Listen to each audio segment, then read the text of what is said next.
Danfo offers unparalleled, curated, and bespoke tours across Africa for travelers seeking genuine cultural experiences, enriched with magnificent sights, sounds, and flavors found on the continent. Each trip is reliably curated to ensure visitors are gifted with an immersive and authentic adventure. Whether you find yourself strolling along the charming white sand beaches of Sierra Leone, feasting on the mouth-watering delicious foods in Senegal, observing or partaking in various aspects of the Isheshe traditional system Ifa native to Yoruba land, Nigeria, with Danfo, you will rediscover a fulfilling sense of kinship to the true heart of the motherland, her communities. Our core values focus on integrity, quality, safety, and sustainability. We are uniquely committed to assisting with the advancement of African infrastructure and promoting African businesses, so both travelers and the communities they visit receive beneficial exchanges. At Danfo, we understand the importance of connectivity, and we have created a model which provides bespoke experiences based on your passions or hobbies. With us, expect a long-lasting spiritual bond between you and your destinations. Live, love, Danfo, Africa. To learn more, visit danfo.africa.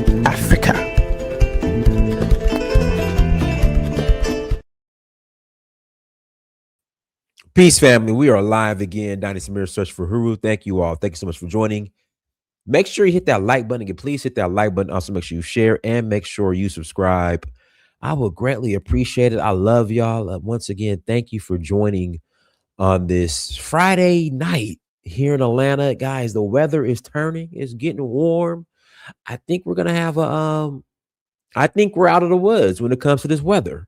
So last weekend was freezing. I do not like cold weather at all. Y'all can have the winter. The winter is all y'all. Can't stand the winter. Can't stand the cold weather. But yeah, man, it's looking, hey, we're going to be in the 60s for the most part for the rest of the month outside of this weekend. So tomorrow's going to be 52. Listen, I'm not the weather man, but I'm just saying, I'm just excited that it's not going to be so damn cold. So I'm pumped about that. So thank you. Thank you. I am so happy that it's not going to be so damn cold. So yeah, but hit that like button. Make sure you share. Make sure you subscribe. Got a couple of announcements. Announcement number one, we are rolling to Cape Town March 25th through April 2nd. March 25th through April 2nd. We are rolling to Cape Town, South Africa. If you're interested in joining us, please visit Danfo.Africa. Again, if you're interested in joining us, please visit Danfo.Africa to learn more. Okay, we are also going to Senegal in May 25th through April 2nd, May 25th through April 2nd for the Jazz Festival in Senegal. Then we are rolling to Nigeria in August for the Oshun Festival. And then where else are we going? We're going somewhere else. Zanzibar in September for Safari Blue. Then we're going to cap it off with Ghana and Ivory Coast in November, and probably going to do Sierra Leone in November as well. Again, if you're interested in joining, please visit Danfo.Africa. Again, if you're interested in joining, please visit Danfo.Africa. I might join the panel around 9 of if it's still going on by that time. I don't know. We're just going to let it flow. We might still be on around 9. Just depends, just depends. But let's jump into today's topic. In fact, I saw this news clip. And because a lot of people are saying, that FBA stuff, that foundational Black American stuff, it's just, it's just an online cult. It's just an online cult. It's just people trolling online. I don't know. I think it's going mainstream, if you ask me. We had the Tucker Carlson situation where he brought it up. And no matter how you feel about Tucker Carlson, He still referenced it. Now you have this. This is from ABC. I want to find the actual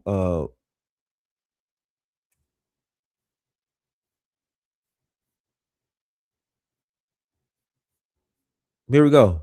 We're highlighting foundational Black Americans whose ingenuity, innovations, and labor play a critical role in American culture and infrastructure, including Alexander Miles, who invented automatic elevator doors in 1887, and Garrett Morgan, who invented the 3-light traffic signal in 19.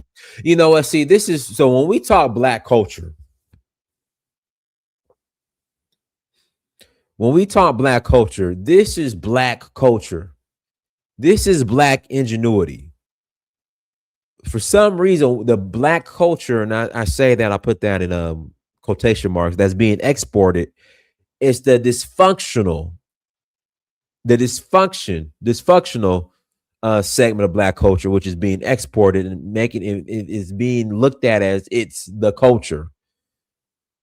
All right, when I go to Nigeria, when I go to Africa, and I'm using this in context, proper context, okay, no $10 tariff here, but this is an example.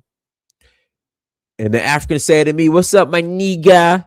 Like, I don't get excited over that, but a lot of y'all get excited and are like, "Hey, you know, the Africans want to be us, man. The Black culture, man, our culture, you know," because he said the N-word. And I'm like, no, that's not the culture. The culture is the 3-light traffic signal.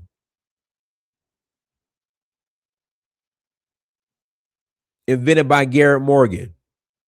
That's the culture. That's Black excellence.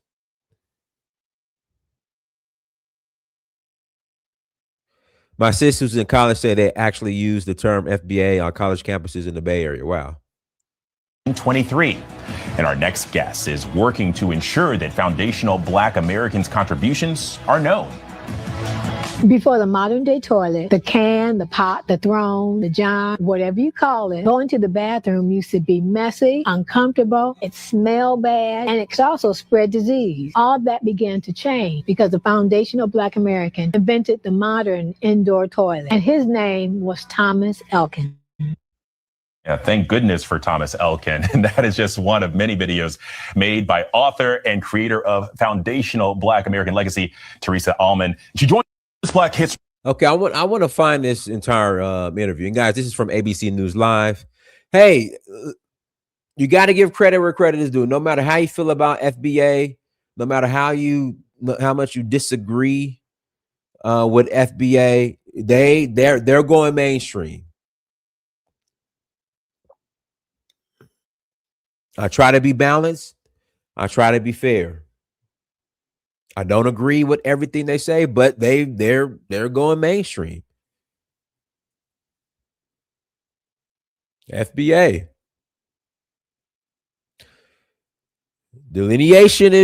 Seems like delineation is, you know, I've cracked jokes on the delineation and made fun of it, and I get it. But it seems like the delineation is gaining steam.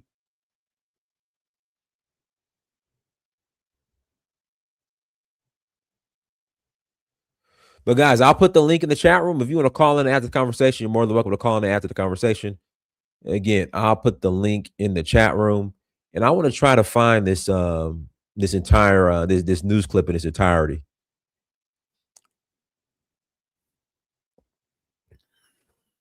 Because these are the contributions that I like to see being talked about. Not some hip hop and rap music and baggy jeans and saggy pants and saying that's Black culture. Like, this is the culture.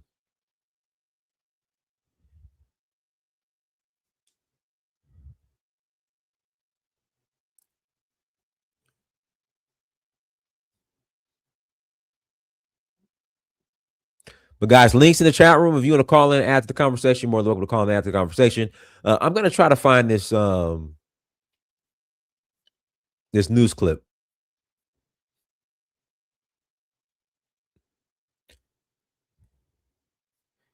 Not just the 57-second segment of it.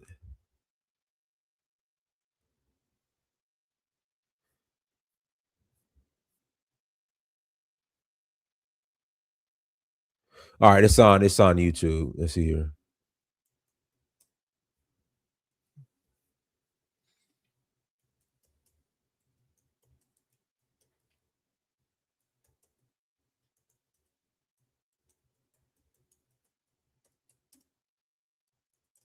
Okay, I can't spell now. Let's see if it pulls up though.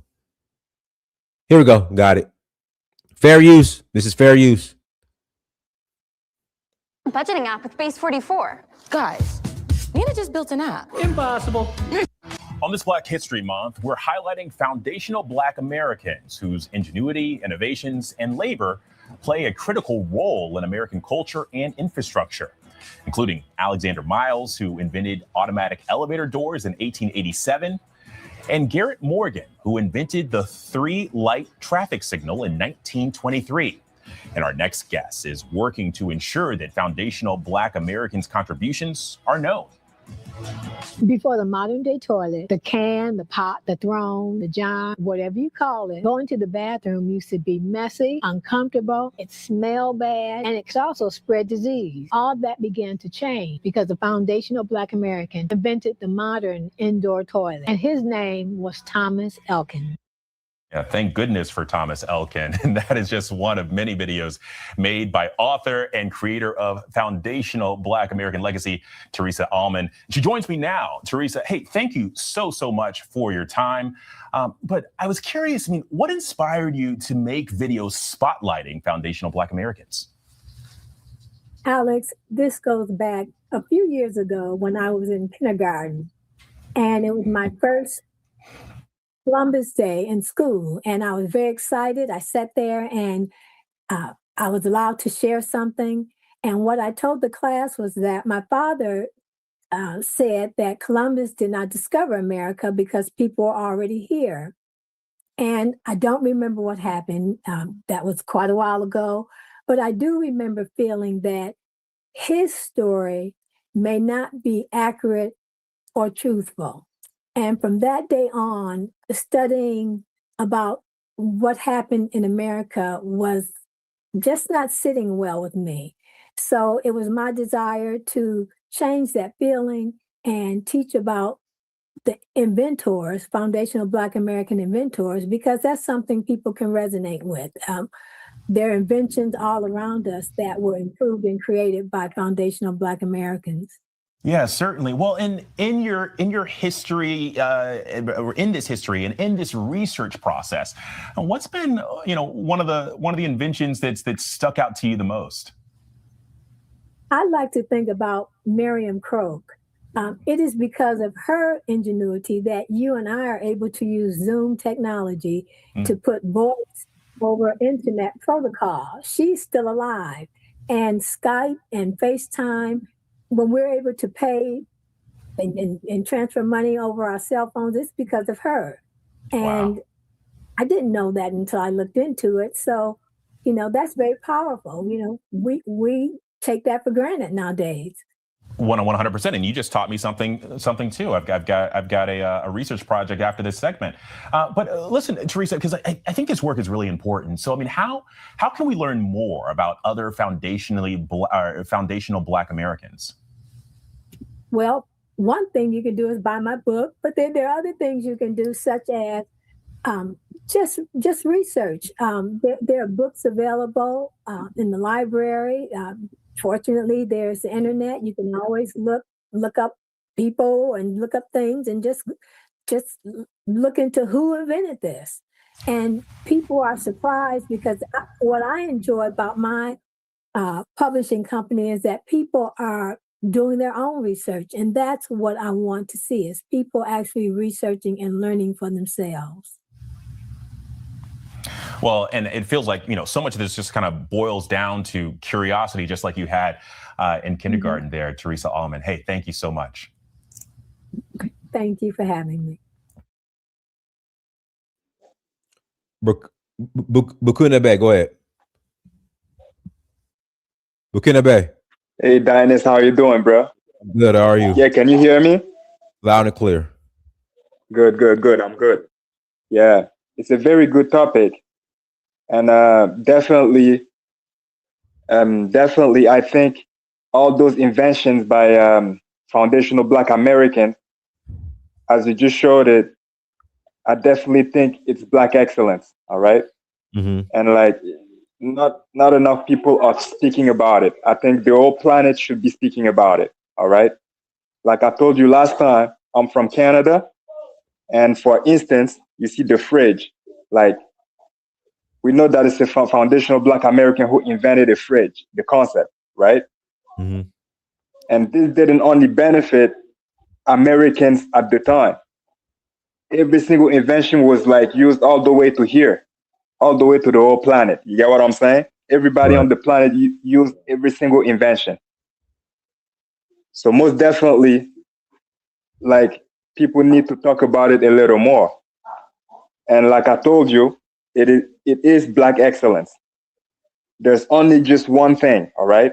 You Go see ahead. those Black inventors, the inventors from like the inventors who initially invented all those different things.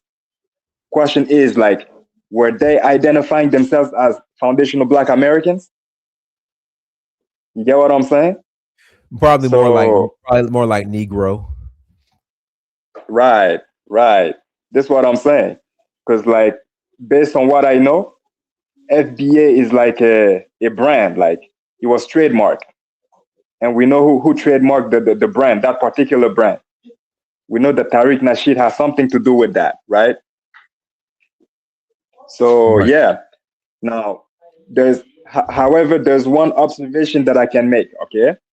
And the observation that I can bring, that I'm going to bring right now, is just going to show and prove that we are one and the same people. And when I say we, I'm talking about continental Africans, Caribbeans, and every other blacks on the planet, okay? We really are one and the same people simply because the same Black excellence that foundational Black Americans showed in the United States, but then continental Africans showed the exact same kind of Black excellence. And I don't know if you're familiar with Ivan van Sertima. You know who Yeah, it is? I'm Ivan van familiar with him. Sertima? I'm familiar with him. Yeah. Right. He talked a lot about the Moors, right?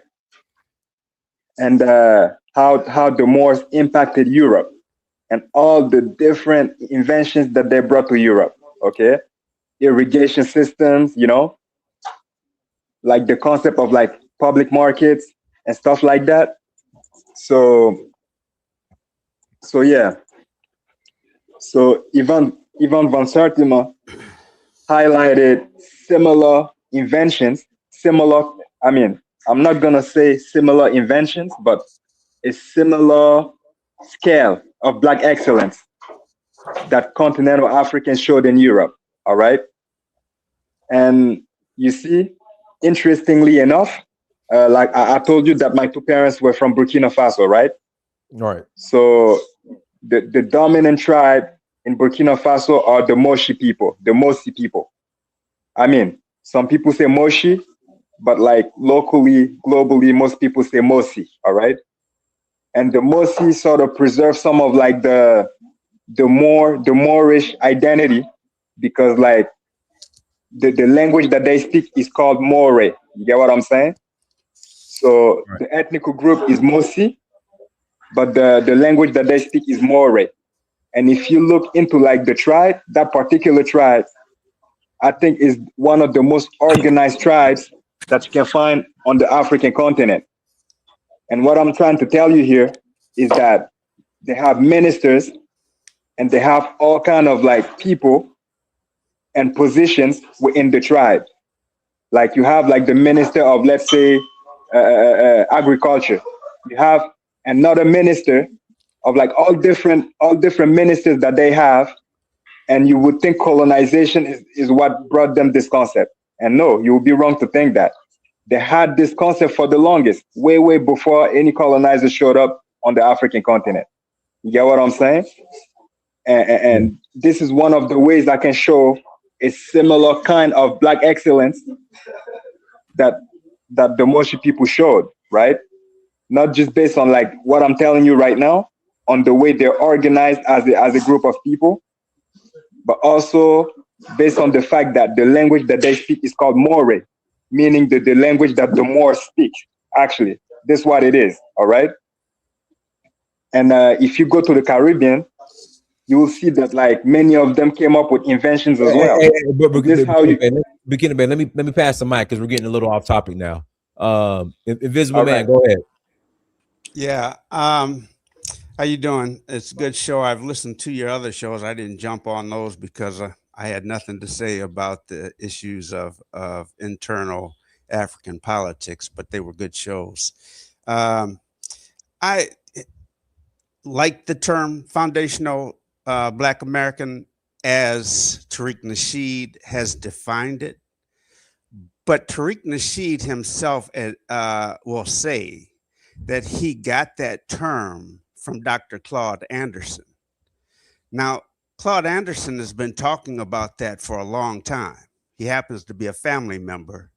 And so I know he's been talking about that for a long time, even before he put it in his first book, Powernomics.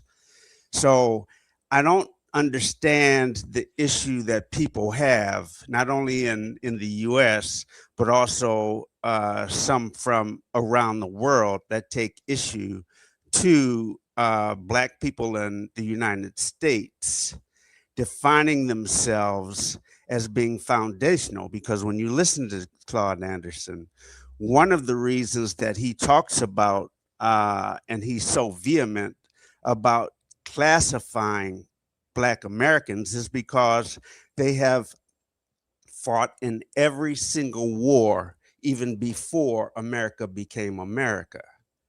And to give you a little bit of history on why he is, one of the reasons he is the way he is, his family, my family, our families come from the Carolinas. Now he was actually born in North Carolina. My mother, who was close with him, and my other aunt were in South Carolina, but they had an electric company in North Carolina. It eventually became Duke Electric. So if anybody knows the Duke name, North Carolina, Duke University, etc., they took that electric company from his family. And that's one of the reasons he's so vehement about wanting to say we need to strategize on how we build our economics here in the United States. He's also he wrote the first affirmative action law in the state of Florida, and then became President Carter's assistant secretary at the Department of Commerce. So I know people have this issue because Tariq Nasheed has taken it mainstream, but Tariq Nasheed says himself he got the term from Dr. Claude Anderson. And now that it has gone mainstream and is getting into the ether of mainstream news, I'm sure he's happy. He's still alive now. So that's all I wanted to say. I'm going to drop off because I know this is going to get hot on this panel. All right. Tonight. All right. Murungaru, go ahead. First of all, good morning, everybody. Good afternoon. I say to all the brothers on here.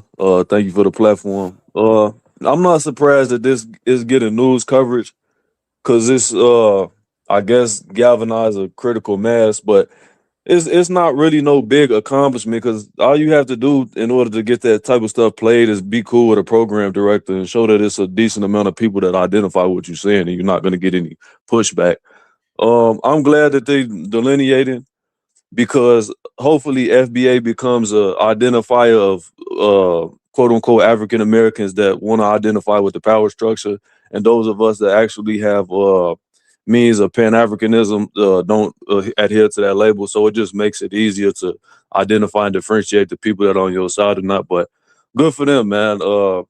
If y'all want to identify with the American power structure and you are cool with the identity, identify with it. But until you make the proper changes within the culture and actually formulate a functional culture that is going to allow you to prosper, you're not finna do anything. But based upon what they like to propagate and cling to as far as symbolism, this is good for them. So good for them. I'll let somebody else talk.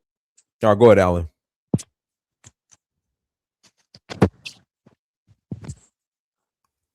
We'll mute her.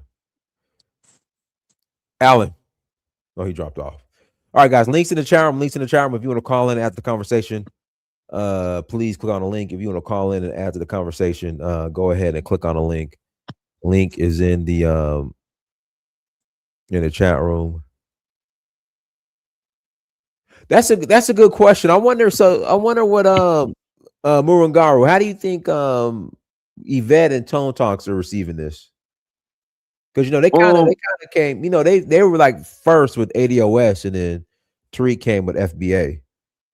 Yeah, I mean, their goal is reparations. So that's their thing. I don't think they would have a problem with it if they can see that they could get a benefit from it, from a functional and pragmatic and practical aspect. I don't think that they would have a problem with it.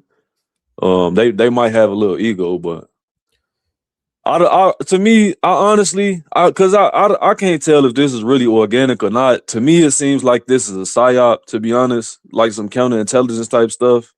But I mean, you never know. So our people are dumb enough to create something like this organically. So it's hard to tell when you don't have primary evidence. But to me, in my opinion, this is just a psyop to cause further confusion within our demographic. All right, go ahead, Alan.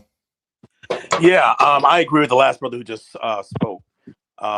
This is FBA is militant Americanism, and it's basically the reason why people like Tucker Carlson love it so much is because at the end of the day, Tariq Nasheed's rhetoric matches his, and so it's useful to pry away Black Americans from the rest of the diaspora. And to be able to keep those people who are into that here. I was just having a little bit of a back and forth with somebody in the chat. He wants to go around and say that FBA is a lineage, and I want to adamantly push back on that. This is not a lineage. It's a culture. It is a brand, but it is far from a lineage. And one of the ways you can prove that is that earlier today, Dinus posted something about Liberia and how people who left slavery in America went to Nova Scotia and ended up in Liberia. How they came about. If FBA was indeed a lineage, wouldn't FBA be reaching out to the people who were part of their lineage, who left here the shores of America long ago? It's not a lineage. It's just the slogan, and it's sloganeering basically. It's just a slogan of today for people to go ahead and it's an empty vessel that everyone gets to put their cause into, and get to yell about reparations. That's my take on it. Africa, go ahead, unmute yourself. Yeah, greeting, my brother. How are you doing? All right. Body fine. Yeah, thank you, sir. The last speaker that spoke very well. I mean, I just seen this FBA is a tool to divide self-haters, Black people that do not like themselves. They don't like to be attached to Africans, which is fine. But I think they want to be anything else other than being Black, and they want to separate themselves from their cousins or brothers and sisters in the continent. And I think that is a good tool that could be used against Black people in the long run. And you did hit on something in the opening about what is really Black people, what is Blackness. I mean, that brother there, the Black families during the segregation who actually were involved in the bone exploration, the lot of Black people I know here in the UK who are, been involved in engineering, and different technology. This is what Blackness is about. It's not about, brothers and sisters hugging each other, and saying, using the N-word and stuff like that. That's a lower class Black. That's a lower, it's a low mindset. We have those type of people in all society. Even here we have, the poor whites who have tend to attach to that sort of culture, and they're losers. That's my take. And also last night I was listening to the your show, and I did play some of it. I'm at a tire base in front of brothers from the Sahel, and it was quite hilarious. What they was hearing coming from some people. Yeah, so I just kick back. Thank you. All right, cool. Go ahead. Let me read this super chat first. I'm gonna pass it to CD. Mrs. Sandman, thank you for 499 holla. There were Africans in the Carolinas 100 years before the Pilgrims. They came over with the Portuguese in the early 1500s, created their own tribes.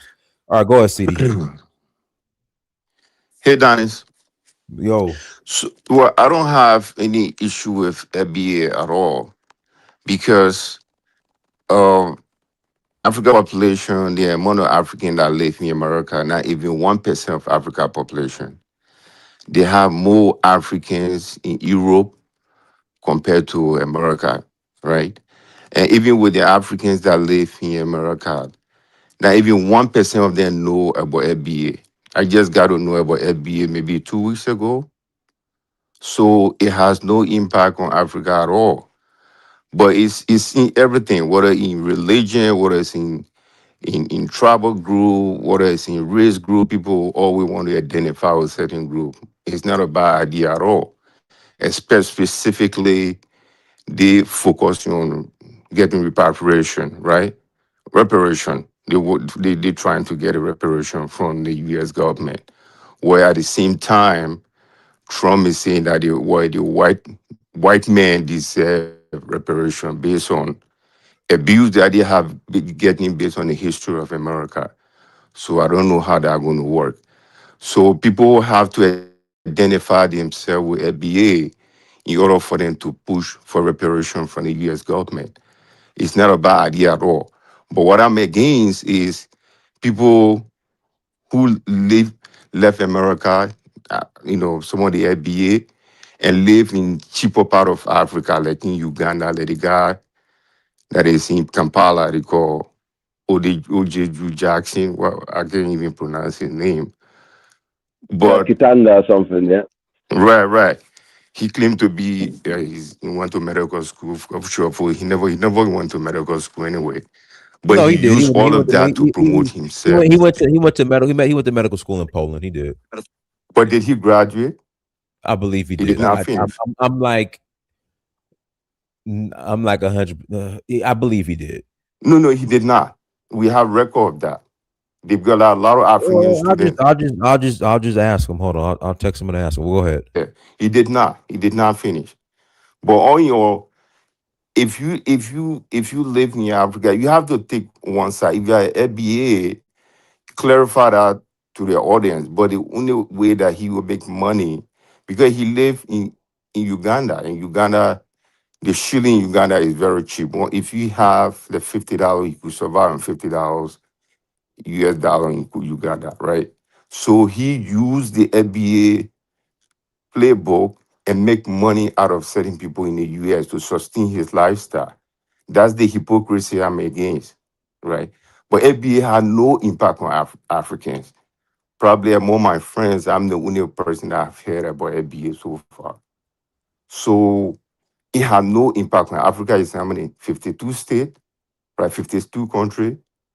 There are more African in Europe compared to United States. So this has no impact on African. We don't even think about it, but the hypocrisy should just stop. People should stop. If you think that where you part of the FBA, why you live in Africa? Right, to manipulate people and make money out of them to sustain your lifestyle. That's the only thing that I'm against. But they're always going to be a factional group in every society, which is normal. So that's what I have to say. All right, guys, hit the like button again. Please hit that like button. Go ahead, Kofi. Then after Kofi's FBA and Pan African. Peace, everyone. Happy Black History Month. Oh, sorry. Happy Foundational Black History Month.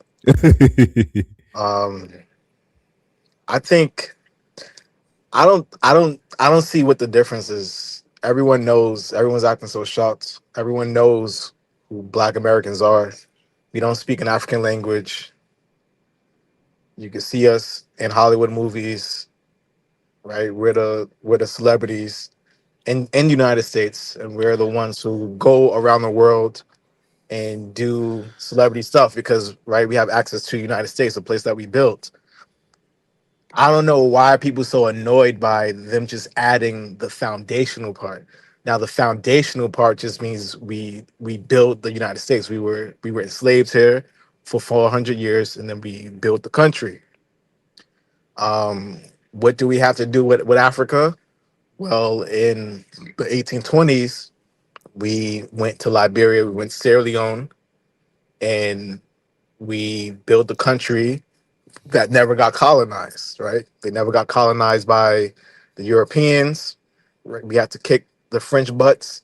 We had to kick the British butts. They did take some land, but we pretty much were the first ones to modernize Africa as far as having a republic in a country. Us in Ethiopia, and then all the other 54 countries followed after that. I just don't see the big deal by us putting the foundational part in it. Now, I'm I'm half foundational Black American through my mother's side in Georgetown, South Carolina. My other half is Caribbean, and I have African children. But I'm gonna tell them about their history. I'm gonna tell them about all the history, and I'm not gonna hide. I'm not gonna be shameful about it. Y'all just have to deal with our locals, right? All the Black Americans that you're arguing with and debating with online, and they're acting very xenophobic. Well, those are our locals. That's how they act. When I go to Africa, they don't call me black; they call me white, right? Everyone has a name for a foreigner in their language. That's what I'm called, right? And then I have to tell them like, no, I'm actually black. You see those slave dungeons? That's why I talk English now. And I think people just have to respect this part of our Black culture. That is as annoying as it might be. This is just what it is.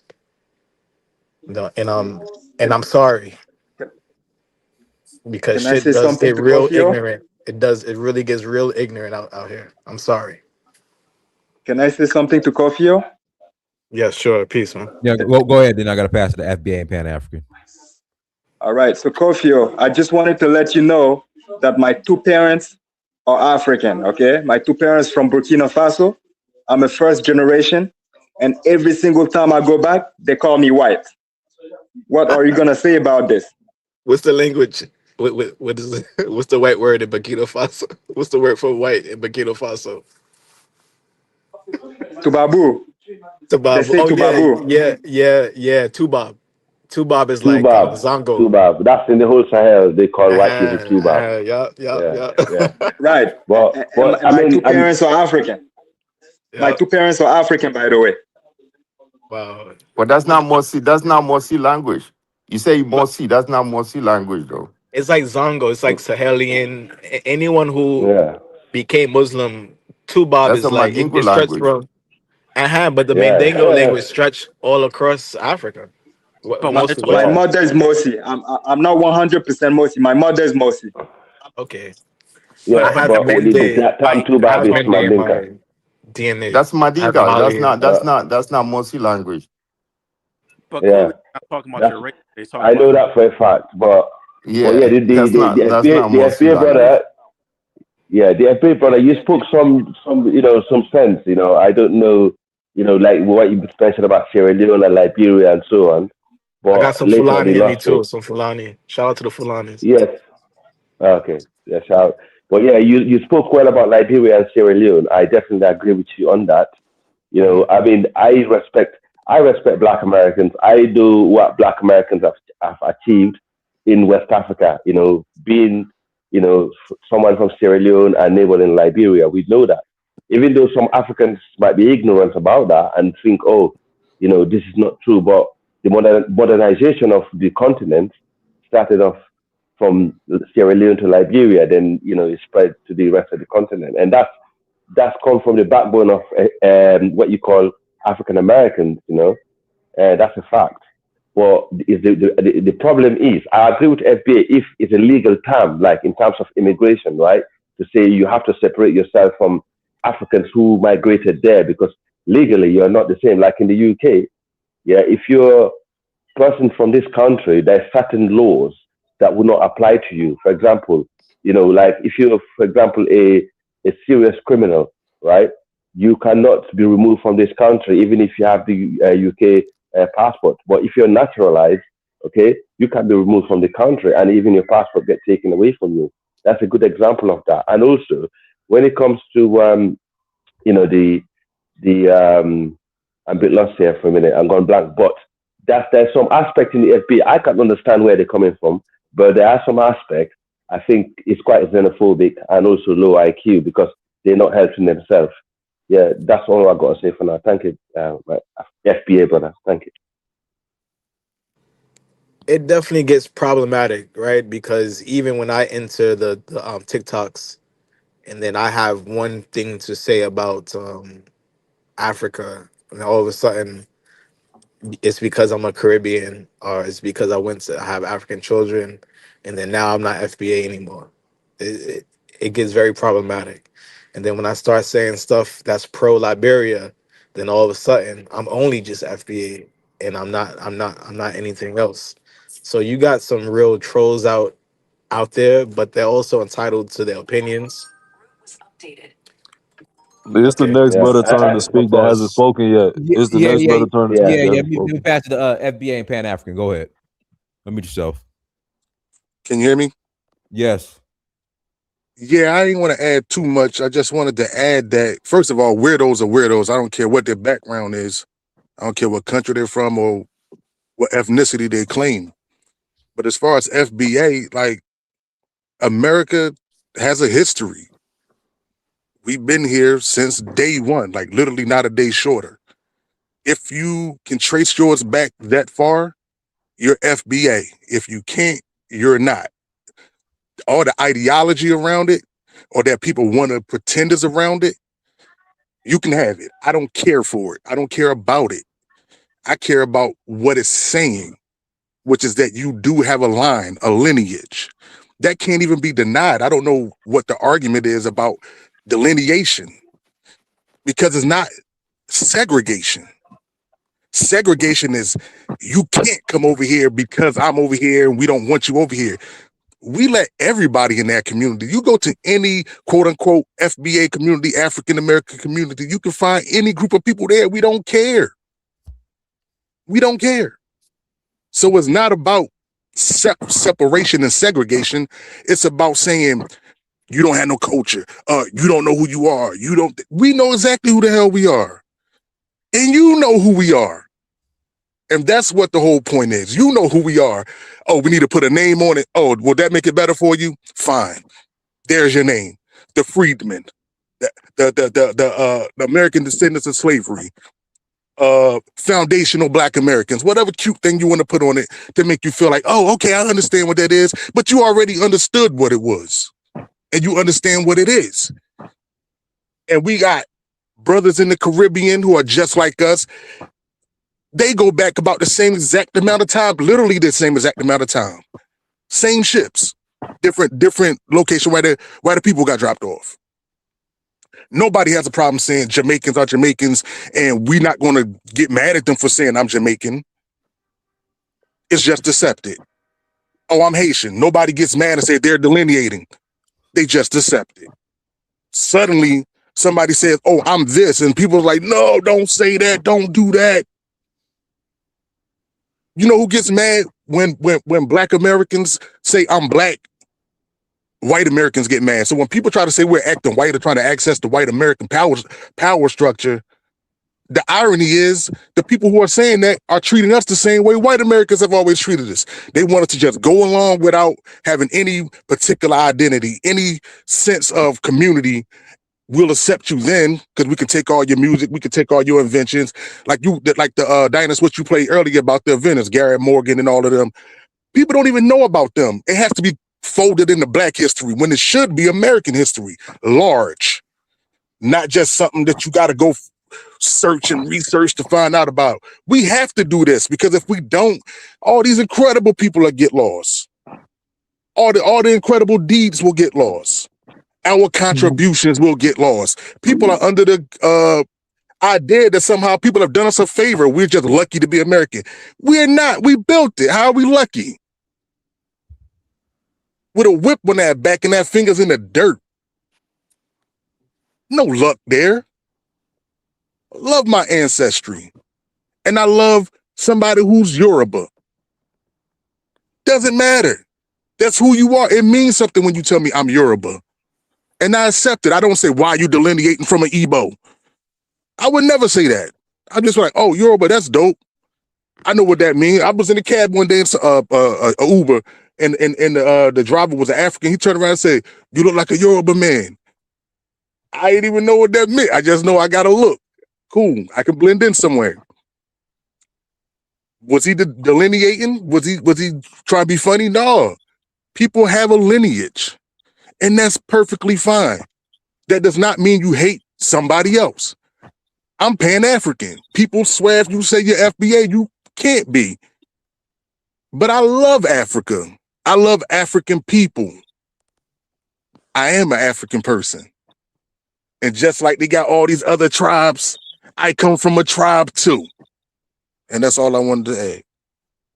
All right, let me read the super chats. All right, this is from O'Shea. O'Shea says Medical University of Lublin, Poland is where I graduated from. Laugh out loud. Thank you for the super chat, brother. Can I say something about Where's the boy proof? O'Shea? Oh Lord. Can I say something about your boy O'Shea? Go ahead, Alan.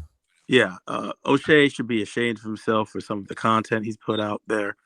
He has become a Tariq Nasheed fanboy in a lot of ways, and I quite frankly have gotten quite tired of that aspect of his content. You can't be a Tariq Nasheed fanboy and then live in Africa. It's a contradiction. But okay, I digress. This guy did not graduate. He just lying. They didn't show the proof. I don't see why O'Shea would have to. No, I'm telling you, Dennis, I have African that went to that school. I can prove it that he did not graduate. I mean, again, okay. Okay, hold on. O'Shea's about to hop. Let me tell you a little bit about the medical program in Poland. Hey, I gotta drop one of y'all off. O'Shea's about to hop on. He hold on. Damn.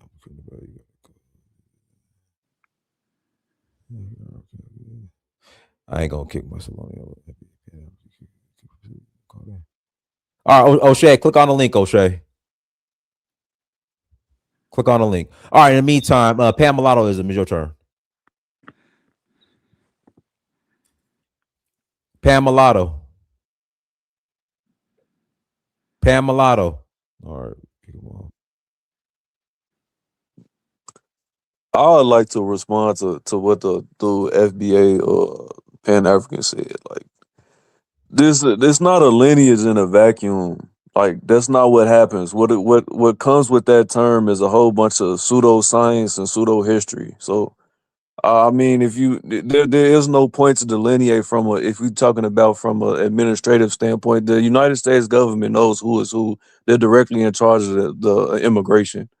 People that come over here from different sovereign nations, if they want to be delineated from, they're going to say a Nigerian American, a Senegalese American. They're not going to generalize them and call them an African American if it was something specific when it comes to administration. When you have to click on something, it's just going to say Black or African American because it's a racial group. But if it had to come from something with nationality, as far as what y'all are talking about, quote unquote reparations, which is not going to happen anyways, but just for the conversation's sake, they don't need to delineate. They know that these people keep records. They're administrators, so I don't understand it. Like the whole thing is dumb. Like it just shows how geopolitically ignorant we are and how childish we are as far as when it comes to civic structure. So I'll let somebody else talk. All right, go ahead, O'Shea. Yeah, man, what's up? What's up, O'Shea? Yeah, what's up to everybody in the panel? It's good to be on here. Brother Dynas, as you know, we from the same city, so he asked me to come on here and everything, and like I said, man, I love these panels. I heard the brother, I think his name was Alan. He said that he didn't like, some of the things I was agreeing with Tariq Nasheed or being, as I said, Tariq Nasheed fanboy. Let me just say this: I have criticized Tariq Nasheed before, and I don't agree with everything that he says. But I don't know if Alan, lived in Africa. I mean, he's putting these stipulations on me that I cannot agree with somebody and live in Africa. Well, we are not a homogeneous community, in any sort of community. Not in the Christian faith. You got Baptists, you got Methodists. I mean, even Hebrew Israelites have their different camps. The reality of what Tariq Nasheed says and what I believe is based on my experience. And my experience living in Africa is that most Black Americans, if not all, don't have any leverage. And so what happens is when you deal with most Africans every day, many of them, in my honest opinion, not all of them, have a higher level of a survivalism mentality than, let's say, for example, than you do when you live here. So from us, we kind of more or less glorify Africa, and to a certain extent, I still do. But on the ground, and I think that it may be similar in the diaspora, but on the ground, people don't really look at past Pan-Africanism as an ideology as some of the brothers do in the States, or even the Caribbeans in the States, or for that matter, even some of the Africans in the States. People look at you as having leverage over you. And this is a idea why delineation, I believe, is very important, not just because you want reparations or to identify yourself differently, but simply to have leverage to protect yourself. Okay. This is what everybody else does. They have gatekeeping mechanisms. You see it all the time. For example, other Black groups in the States, they have certain things that they can take a part of that you necessarily may not be able to take a part of or withhold information. And the reality is that when you try to have this flat Blackness, then you lose out. You don't have any leverage. And that's what happens a lot, the Black Americans in Ghana. And I'm here. I mean, when something happens in East Africa, I'm always the contact point. Somebody gets scammed or somebody needs something. I don't always advertise it, but they call me. Hey, O'Shea, this is what happened. I got involved in an Airbnb scam. And the thing is, Black Americans don't have no leverage in Africa because we're trying to be African. We're trying to deny ourselves. And so when that happens, we open up ourselves for a lot of bad things to happen. And I'm talking about me living in Africa. Now, in America, when you don't delineate, then what happens is you're forced to protect other groups, like the Somalis right now.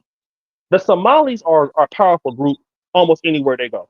They delineate like a motherfucker. They will not fuck with you unless you bring them value. Okay? Now, when something is against them, here they will come and say, why are the Black Americans not going to support you? But ultimately, they don't understand our problem. And then they will benefit from whatever the support that you give, but they won't give it back, you see. And this is the problem that we find in. Then when they're doing their stuff, they don't come in and support you. But we are always, hey, support the African, support the Somali community, stand up for their rights. And that doesn't even in Africa, Black Americans don't get necessarily support. You got to bring your money, and you got to bring all kind of solutions to be on the continent. But nobody really looks out for you. So you have to have leverage to be treated fairly.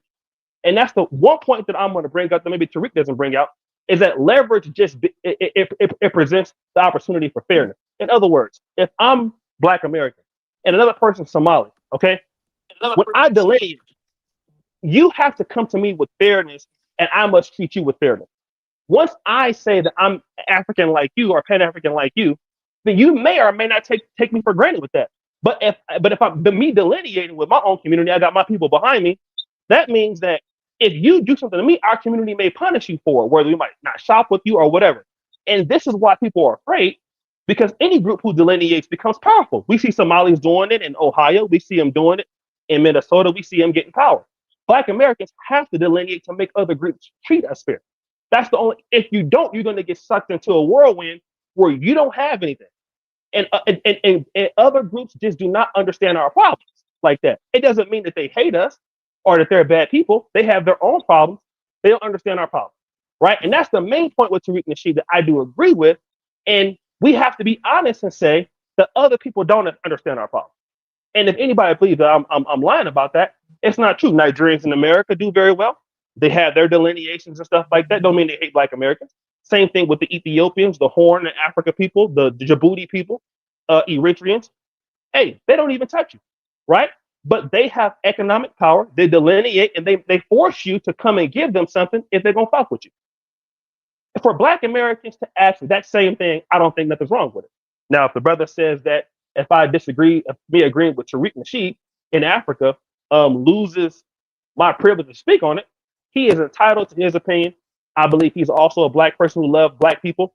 We can disagree and agree, and we can still support each other and love each other, even though he disagrees with me fundamentally. I don't have a problem with him having a disagreement because I believe that he wants the best for Black people as much as I do. But I honestly feel that this is the right decision to go with the delineation was going now without all the disrespect and all that. That's also true that Tariq Nasheed can engage in that.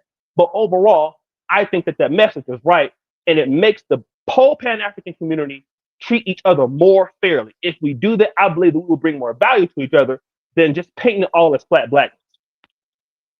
Okay, can I respond to that? Oh yeah, go ahead and respond. I'm gonna pass it to Jagoon. Thank you. Okay, well, listen, then after Jagoon is Bobo. Well, O'Shea, I hear everything you're saying. The video that I'm specifically looking at was the one you recently did about with Tariq Nasheed, where you agreed that Africa was a death trap, and that that people from Africa are running from Africa because to go back would be a death sentence. Those were Tariq Nasheed's exact words. You featured that video and then you agreed with it. Tariq Nasheed took the life expectancy of one African country, projected it over all 54, and acted as if African Americans were living that much longer than their fellow people in Africa. And the facts don't even back that up. The last country he was in had a life expectancy that was in the 70s, which was very close to what it is for African Americans. And so I felt that, I honestly thought you should be ashamed of yourself for backing somebody living in Africa, backing somebody who actually says those type of things about Africans. When I know for a fact that that's not true. I don't understand what you get out of always backing and promoting things with Tariq Nasheed and saying that he's right when he clearly is wrong on the facts. That was my issue with that. I didn't say you didn't have a right to say what you had to say. You clearly have a right to do what you're saying. You're very successful at it. I just completely agree with your love of Tariq Nasheed and the type of rhetoric that he pushes about Africans. That's how I feel about it. So when I said that you should be ashamed of yourself, that's what I was specifically talking about. Dynus, can I speak after Vovo? Yeah, after Vovo, it's Jagoon's turn right now. Go ahead, Jagoon. Thank you, and good evening, good night, whatever it is for everybody out there. Hey, Dynasty, I thought I was after Vovo. My friend. Actually, it is you, Kwame. My bad. Go ahead, Jagoon. Thank you. These discussions, I suppose they have an interesting mark, but for me, it lets me know how weak our community is worldwide. It lets me know that we're not constructive necessarily. For me growing up, I've always understood that the Americas and the Black people of the Americas are like another African tribe in the Caribbean, in South America, in North America. They've always seemed to me like another tribe who have established themselves successfully in many ways out of Africa. So growing up in Europe, we were possibly the latest of the Black tribes that are not in Africa. And we in Europe, as Black people, we have a completely different culture base than they do in Africa, in America. But it's similar, it's close, it's the diaspora. I feel that we fail to understand what we're supposed to be doing. I think we argue amongst ourselves because we can. Because arguing amongst ourselves and beating ourselves down is more acceptable, I suppose. No, that's the wrong word. Not more acceptable, but because we don't do it necessarily to our oppressors. We therefore oppress ourselves with these strange understandings that we always come up with. FBA, I don't care about that statement. I just care about what they say. And when I listen to them, it seems like there's a lot of rhetoric of hate, rhetoric of the same. I look in the mirror and I don't like what I see. And for me, this is the greatest shame about all these political variances that we have. We're not really political. We are very crab in the bucket like. We're not really looking to see our growth. You know, me growing up, I'm in my 50s. Me growing up, looking at the TV, American Black blessed us all. It blessed us all that there were depictions of black people doing positive things. There were depictions of black people, full stop. And we in the black world, wherever we were, we got a lot from that in this new world that we're living in. And I don't know why black Americans feel that there's not love for them from us. I don't really understand that. It can only come from a supremacist point of view. That's why I say FBA are the tethers of white people. The black people aren't your tethers. I'm not your tether, you fucking idiot. You're the tether of white people. That's why you have a supremacist ideology about all other black people around the world. You're confusing matters. You're not adding to the power base that we should be constructing. The power base of the Chinese, it doesn't matter how far back a Chinese person is lost in Europe or America. That Chinese person is recognized by the Chinese, which is why China want Taiwan back, because they know that these are my people. These are our people. There's no difference because you're in a different land, it doesn't make you any less Chinese. That's why they want it back. But we want this stupid word that we don't seem to understand, delineation. What the fuck is that?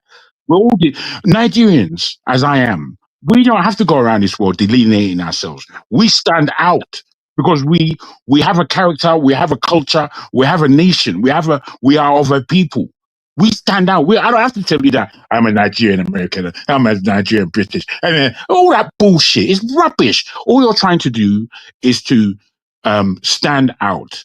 But what should make you stand out is your character and processes that we can now learn from you. You're saying that no, I'm cutting off. This is where the line is. Fuck off. Who gives a fuck? No one is afraid of you people. You seem to feel all the time that you're a step above or a step ahead. You are not. You are just a representation of your experiences as a black person in any other part of the world. All this boasting and cajoling that we do, it's a waste of life. We are a problem. We have a problem in this world as black people. And as much as individuals may rise, as a collective, we are down. I hear what O'Shea just said about black is too much of a cover for all to engage all of us. But black is not me necessarily. I can identify myself away from using the word black. The fact of the matter is, however, politically, the word black is necessary because that's how we are viewed. So because we're viewed like this, there should be a collective political balance that lets us push this black agenda ahead. And that black agenda should actually cross over into the Pan-Africanism agenda. And that Pan-Africanism agenda should enter into our politics, most especially in Africa, which is where our power base is, to become policy as to how we function as a collective. But we don't seem to understand the discussion that we're supposed to be having. Instead, we're pointing the finger at each other again and putting ourselves down, crabs in a bucket. Bullshit. And I don't know why you're not sick of it. I don't know why you can't think that our children are coming. Our children need to be positioned in such a way that their power is more than ours. No, we're not doing that. We're dragging ourselves back. I feel that we're idiots. I really do feel that. I thank you very much. All right, no problem. Vovo Rants, go ahead. Can you hear me? Yeah, we hear you. Go ahead. Hey, when you right, Donis. When you right, you're right. the term foundational Black American is mainstream. I've been telling y'all this for years, that this thing is happening. I've been trolled, not just here, all over the internet. I've been trolled. I've been trolled bad. I've been disrespected, called names, but this thing is happening. All the whiners, all the complainers, all the naysayers, all the detractors, you might as well fill this cup up with your tears, because it don't matter. This thing happening because this is what we want. It makes sense too. And let me say this, right? Not just this panel, but this panel and other panels and other places I've been, everybody knows that it makes sense. They really do in their heart. Donis, you know that it makes sense. Everybody knows that it makes sense. But they were just hating on it. Now we got mainstream media using that term. That's going to be a common term that you're going to hear. And if you're mad about it, you better get unmad about it, because you're going to be miserable. Yeah, you're gonna be miserable. Ain't nothing you can do about it. All you can do is whine. Delineation is in. So that term, why do you think that these people can't hear our voices? Do you think that these people don't watch this show right here that we talking on? It's people taking notes. The higher ups of society, politicians and news people, they taking notes because they want to be right. They want to know what's going on out here, and they taking notes. And you think that they ain't researched what we seeing? They got better equipment, better access to the information than us. The information that we've been giving y'all is correct. So for anybody that say it's not correct, you need to reevaluate yourself, because you might can't discern the information. It might be something wrong with you, but right is right and wrong is wrong. The information that we have been given is 100% correct. So anybody that's dumb, you might can't get it. But for those that did get it and hated on us anyway for no reason, because you was jealous, you felt like you was losing something, you didn't want to see us go, you want to attach yourself to us in some way, shame on you. Shame on you, because you knew that we was right. Y'all knew that we was right. And y'all trolled us. This ain't over yet, though. This ain't over yet. Y'all gonna be remembered as trolls. History gonna write this story about the foundational Black Americans. What they gonna say about you? I land my plane. Hey, Kwame, let me O'Shea wants to respond real quick. I'm gonna pass it to you, Kwame. Go ahead, O'Shea. Yeah, I got cut off. I think the brother I didn't hear all that he said. He said that Tariq was giving some values that were incorrect about African data.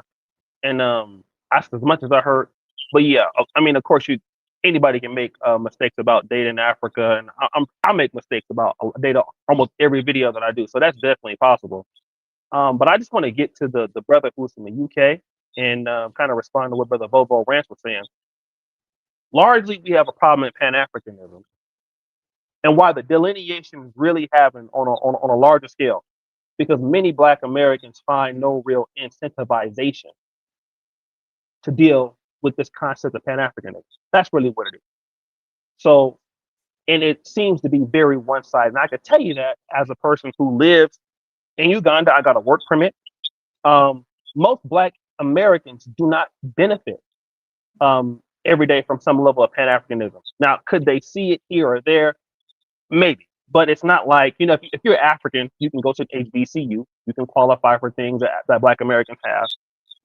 And so, definitely there's a benefit for Blacks to be able to join in with that. But with Black Americans, it's almost like, if you're not bringing your money, if you're not bringing a lot of resources to Pan-Africanism, like Black Americans, if you look at any of the agendas for tourism right now, Kenya, repatriation to their own Kenyan Americans and now to the Black diaspora.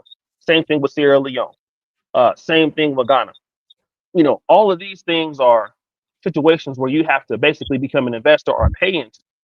And so what Black Americans are saying now is, well, what's different from that than, let me just stay here in Jackson, Mississippi and deal with what I understand, or not risk being scammed. This is not to say you will always be scammed, but the reality is, in Black Americans, they are the investors in the Pan-Africanism dream.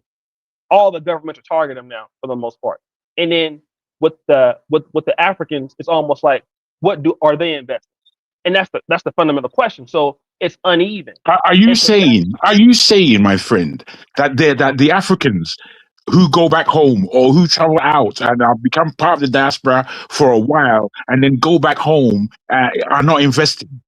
Why no, no, do no, you only? Why do you only look at the aspect of let the me Black American? yeah, well, Don't. I'm talking about it from the perspective that I understand, sir. So I'm No, not saying that sir, you're sir. You see, if you're talking on this panel as a black Brother, you person, gotta let you him talk. You gotta yeah, let him I talk. Nobody know, but interrupting you. I'm arguing with his point Just of let view, him my talk, friend. brother. I'm arguing with his point of view But you because gotta let him talk unimpeded, man. You steady be doing this, brother. Really, Respectfully, exactly. you do this Yeah, all the you're gonna time. have your no, turn. I'm You're gonna look, have your turn. I'm sure, but you see, when you speak from a point of view of only one aspect, Brother, you you still talking and he wasn't I finished am still talking, brother. talking. I am still talking. Oh, hold So on, then, hold on. O'Shea, are you done? O'Shea, you want to hear his retort? Or no, are you? I mean, let me just say this before he even retorts.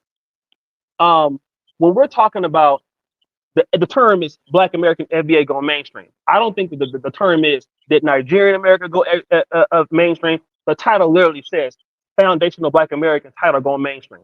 So when we're talking about this and relating to Pan Africanism, clearly I'm on topic. I don't know about him. All I'm saying is that he's trying to say that what Africans don't invest into their own continent. Yes, of course they do. But we're not talking about that. We're talking about what somebody else feels, which is in my case, most Black Americans don't feel that when it comes to being a part of Pan Africanism, they don't get anything out of it. That's the only point I'm trying to land here. And again, if they did get something out of it, then you wouldn't have this whole call for delineation. But what happens with somebody like him, they're looking at it like, oh, you guys are stupid, you guys are dumb for doing that. But he's not addressing the other side of why many Black Americans or some Black Americans feel the way they do, which is a problem. You know, rubbish. like what he's saying is rubbish, but that's how somebody feels. And again, he Yeah. gives no real insight for how Can I somebody can I feels. re, can I retort? But Okay. O'Shea, Can I? I got to pass Let it me to Kwame. retort. Let me No, retort no, as no. I'm He on one asked, side. you spent no. People haven't even spoken yet. Bro, you guys and, gotta and, No, I'm and, done. I'm done. and I'm done. God bless you for being able to Your do it. Dynasty was next, right? No, it's Dynasty was next. no. Sorry, Goodness, be I'll quiet. yield. Be quiet. Kwame's next. O'Shea, you done? Yeah, I'm done. I'm done. I'm done. Am I after Kwame? Yeah. Go ahead, Kwame. So yeah, I first wanted to briefly respond to what the brother before was saying, and then uh get back to the topic. It's a whole ecosystem around Pan Africanism. You have people that hold different events that sell different products at different Pan African events. And as far as the continent go, you have people profiting off tourism, uh investing into Airbnbs and hotels and different STEM programs in Africa. So you cannot say there is no eco economy centered around Pan Africanism. You have whole banks like Afriflex Bank that just invested over 3 billion into the Caribbean for infrastructure and a host of other things. So there is a whole ecosystem centered around Pan Africanism. Even brothers like PLO Lumumba just opened a university in Somaliland. So it's a whole ecosystem around Pan Africanism. I think a lot of people are, profiting off the grift that was created around this cult called FBA. FBA is not a lineage. It's a cult led by a charismatic leader that is the de facto leader that controlled the narrative. He controlled the trademark. He has a whole paywall centered around FBA. So you're dealing with a cult that's led by a de facto leader, and it's very dangerous because people are now teaching their children that they're Cherokee Indian and they've been here since before the transatlantic slave trade.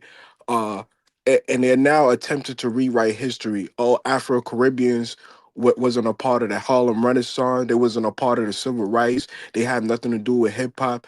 These are some dangerous things people are doing to attempt to rewrite history. Now you're attempting to completely wipe out all the contribution that other black people have made in the black American culture here in the United States. For instance, you have Hubert Harrison, who was A. Philip Randolph mentor. You have J.A. Rogers, who was John Henry Clark mentor. These are some Arthur Schomburg. These are pivotal people that was a part of the Harlem Renaissance, and people are now attempting to erase that history and say this was Afro Caribbeans, Africans have nothing to do with that.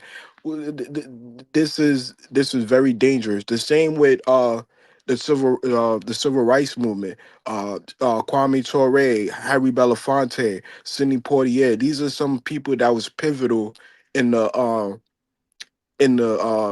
civil rights movement. In fact, uh, Stokely Carmichael is the one that popularized the term black in America. Prior to that, people wasn't even calling themselves black as at the level until after Stokely Carmichael, who is a so-called black immigrant himself. The same with Black History Month. Yes, Carter G. Woodson started Negro History Week, but Edgar Toppins is the man that structured Black History Month in 1976. The same way hip hop, uh, the the holy trinity of hip hop are all Afro Caribbean. Are we gonna say all these people did not contribute to the black culture in America? That would be a pseudoscience stance. So people are attempting to rewrite history. They're in a cult where they have to have a specific ideology where they have to now hold uh themes where now is either you're down with the cult or you're not a part of the lineage. This is what's going on. So I reject the notion that foundational Black American is a lineage or ethnic group. It is a cult led by a charismatic leader who is the de facto leader because he don't want to take ownership of being the leader, but yet he hold all the authority. He could decide if Drake is an FBA or Kyrie Irving is an FBA. He could decide who is a FBA and who's not a FBA. So by definition, and he holds the trademarks, he owns the website, official FBA website. He don't hold it's no tribunal panel where people are giving their thoughts. It's one man decision. He hold all the keys. He decide who's a FBA, who's not a FBA, where the trajectory of the so-called lineage goes. He hold all the keys. This is not an ethnic group. This is a cult led by Tariq Nasheed, and I land there. Wonderfully said. Wonderful. Let me pass it. Bikina Bay, then I'm passing the econ. Go ahead, Bikina Bay. Nice. Thank you, Dynas. What I wanted to share, I wanted to share this with O'Shea because I heard what he said earlier. He said how we should, we're supposed to be treating each other fairly, speaking about like Somalians and stuff like that. So also, I know that he complained a lot about, African Americans being overcharged in Africa by continental Africans. So I wanted to share with O'Shea a situation where I was overcharged by African Americans in New York City, okay? Because I spent 5 years in New York City. And what happened is that my mom visited me. And after she visited me, she decided to take me to a barber shop. And I already knew that it was going to happen. So I told her to stop speaking to people by fear of like them picking on her heavy French accent, right? So, but she didn't listen to me, okay? She spoke to them anyway. And what happens is that they picked on it, they picked on her accent, and they thought she was like a European African or European black, as they called it, right? And then they tripled the price on us, all right? Not just did they triple the price, but on top of that, they were expecting a tip, all right? So I'm sharing this with O'Shea so that he can learn and understand that continental Africans doing it to Black Americans is not a behavior specific to continental Africans. And this is all I wanted to tell him. O'Shea, you want to respond? And I got past the econ. Yeah. Well, let the other brother talk first, and then I'll come back and respond. All right, go ahead, econ. Econ, mute yourself. Hello, respect to everyone. I'm proud of O'Shea Jackson for entering the continent. This is what I have to say, right? I'm Jamaican. African Americans don't discriminate on Rasta. African Americans embrace their dreadlocks and make it popular in America. The Caribbean and Africa are, listen, all of us are colonized, but Americans are colonized by America, white people, right? But we are colonized by British and these other places, right? So I would love the African Americans to take that in mind, that we are dealing with colonized people, and it's like we're seeing a mirror and we don't like what we see. That's what I'm saying. But look at it, right? I still respect the ethnicity that African Americans is trying to make known, because even though I think they're doing it for money, which is not right, I think they still need to distinguish themselves. I have no problem with that. You feel me? We as a colonized people are very hard of hearing, right? And we think that sitting on white daddy's lap is good for us, especially our women, because we don't have control over our women from slavery, right? None of us. So she is raising our people to have honor to the colonizer and the colonizer's ways. Now look, they fight Rastafari rigorously in Jamaica. I'm telling the African Americans this, right? To show you that you are actually right in some ways, because they fight black consciousness and Pan-Africanism and Rastafari rigorously and vigorously in Jamaica. They love their Christian ways. They love praising their white daddy. And exact same thing for Africa. So I don't have to explain the details. It's the exact same things. And they love their wigs and all that. You feel me? So what I'm trying to say to you is they even ban reggae music. So that's why you have dancehall coming up with all this gun and stupid stuff, because the government of America and the government of Jamaica is making these things relevant, and the government of America and Jamaica ban reggae music and stifle reggae music over the years. That's why dancehall music was invented to take the place of reggae music and drive the children astray like the piper. You feel me? So what you're dealing with is a set of people that don't respect blackness. They don't respect anything black. Their government don't respect blackness. They respect white people, and they respect whiteness, and only white rules apply to Caribbean people and African people. So what you're dealing with is a set of colonized people who have loyalty to the queen and all that. I would tell African Americans that only Rastafari from the Caribbean has loyalty to Black Americans. The rest of them are white loving people. You feel me? So I see why the African Americans could point out things that is offensive to them. You feel me? And we should understand that as Caribbean people should have listened to Rastafari, where we understand whose side we on. You feel me? Because Rastafari is on Black American side and the black people of the world.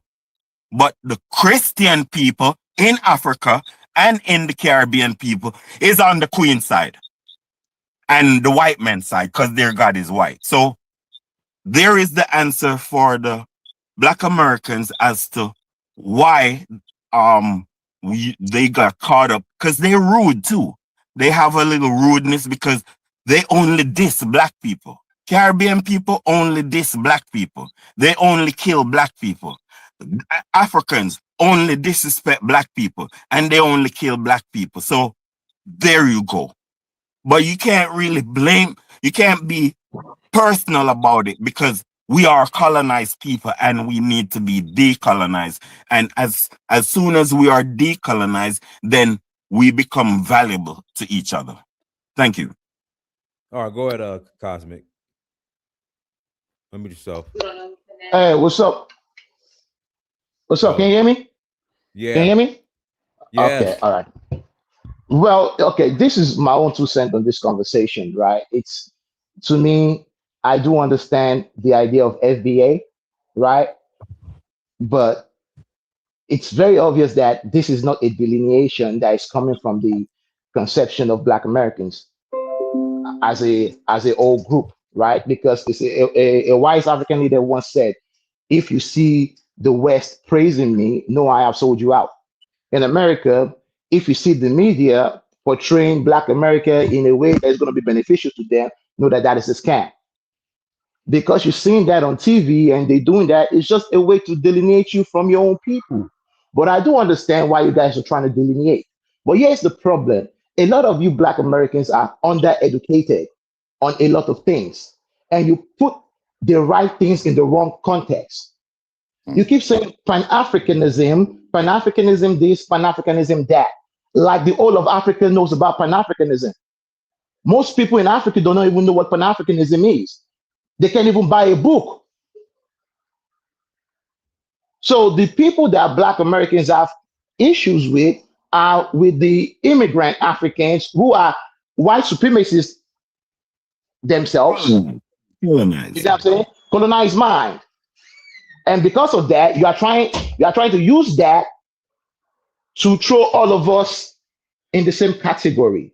You are wrong. Because if you keep saying Pan-Africanism has never done anything for you guys, well, Pan-Africanism hasn't done anything for anybody, really. When Pan-Africanism was trying to do something for us, who derailed it? A Black American.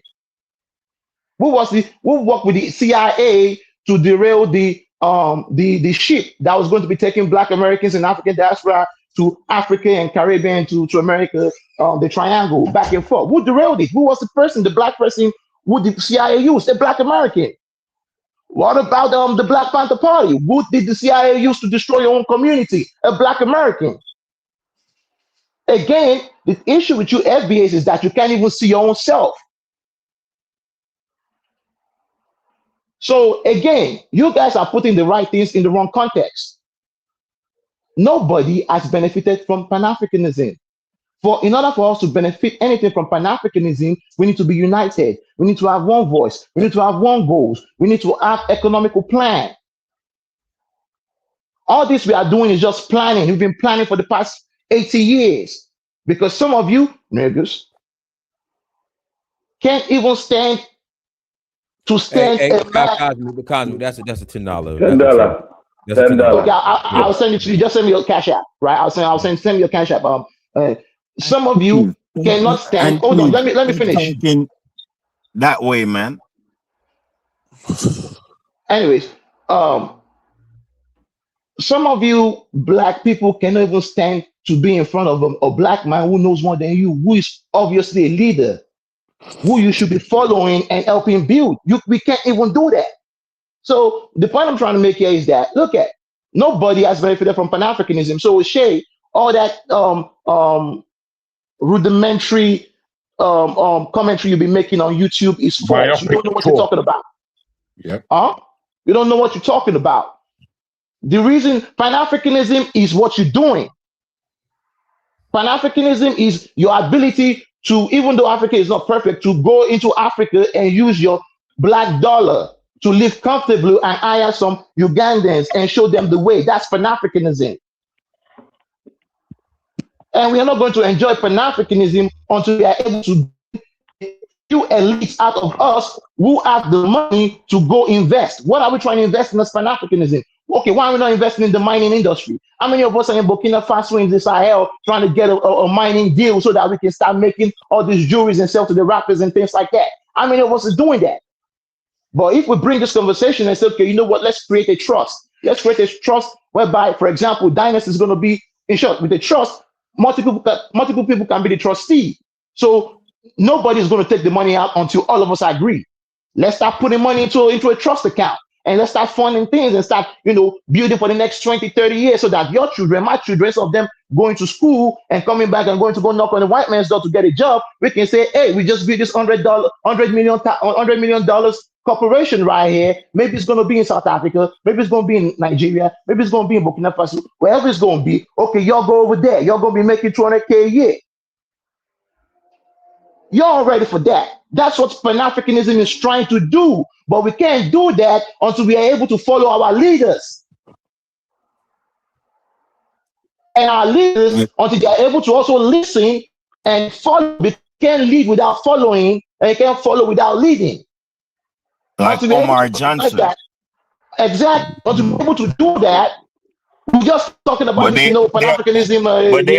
Hold on. The FBA are cussing Omar Johnson as if he's not a FBA. Most black Americans have Caribbean roots. Most like that, again, this is part of the ignorance. You cannot call yourself part of you being a foundational black American is that your third, fourth grandma came from the Caribbean. Because a lot of slaves were sent from the Caribbean, from South America here, and people from here were sent over there.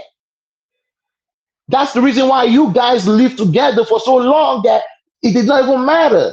That's the reason why you can't do reggae history without hip hop. Two of them coincide with each other. Without Jamaicans, there's no Black Americans. Without Black Americans, there's no Jamaicans.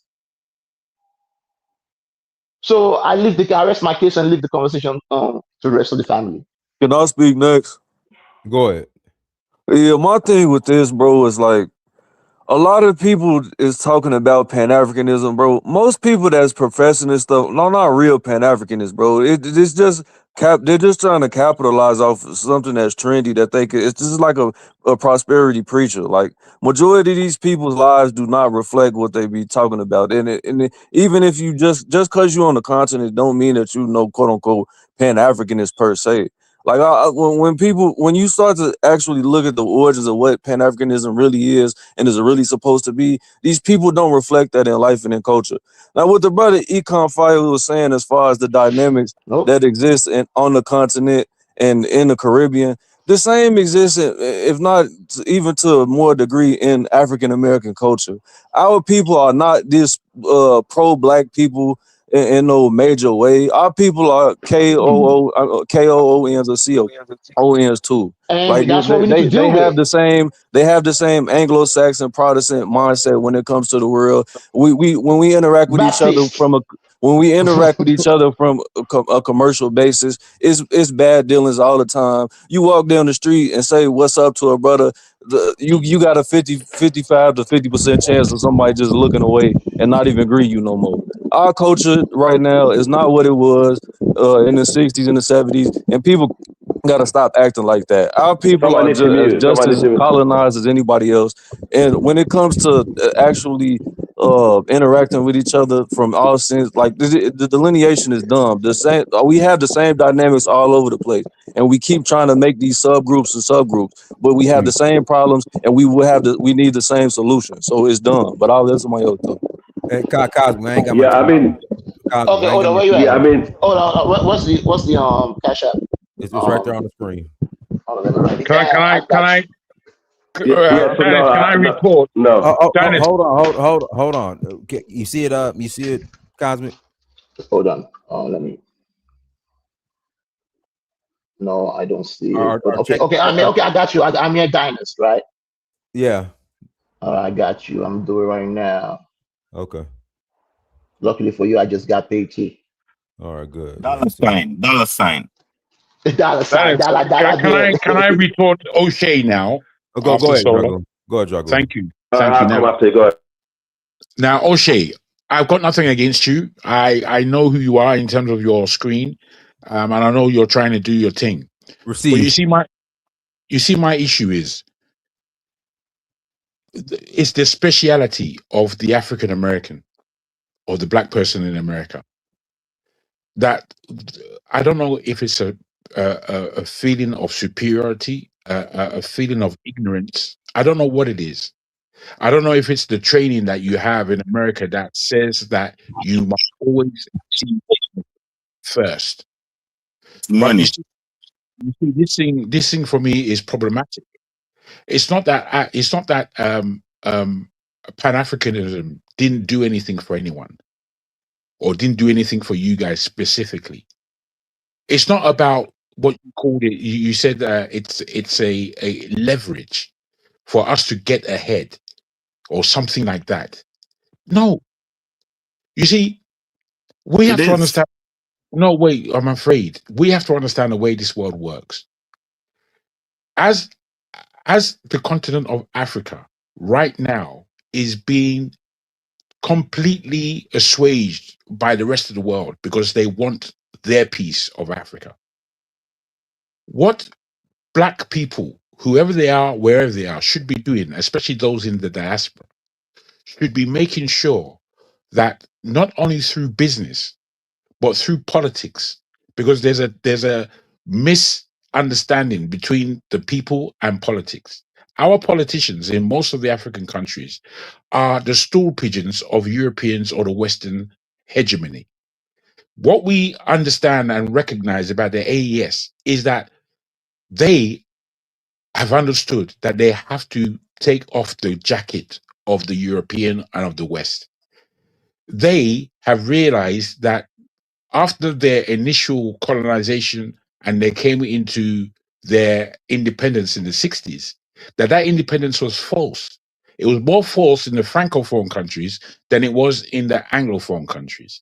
The only thing is, a country like Nigeria, for example, has been colonized by other Nigerians who are working for the white people. Simple. Whereas the francophone countries, especially AES, realize that boy, we have to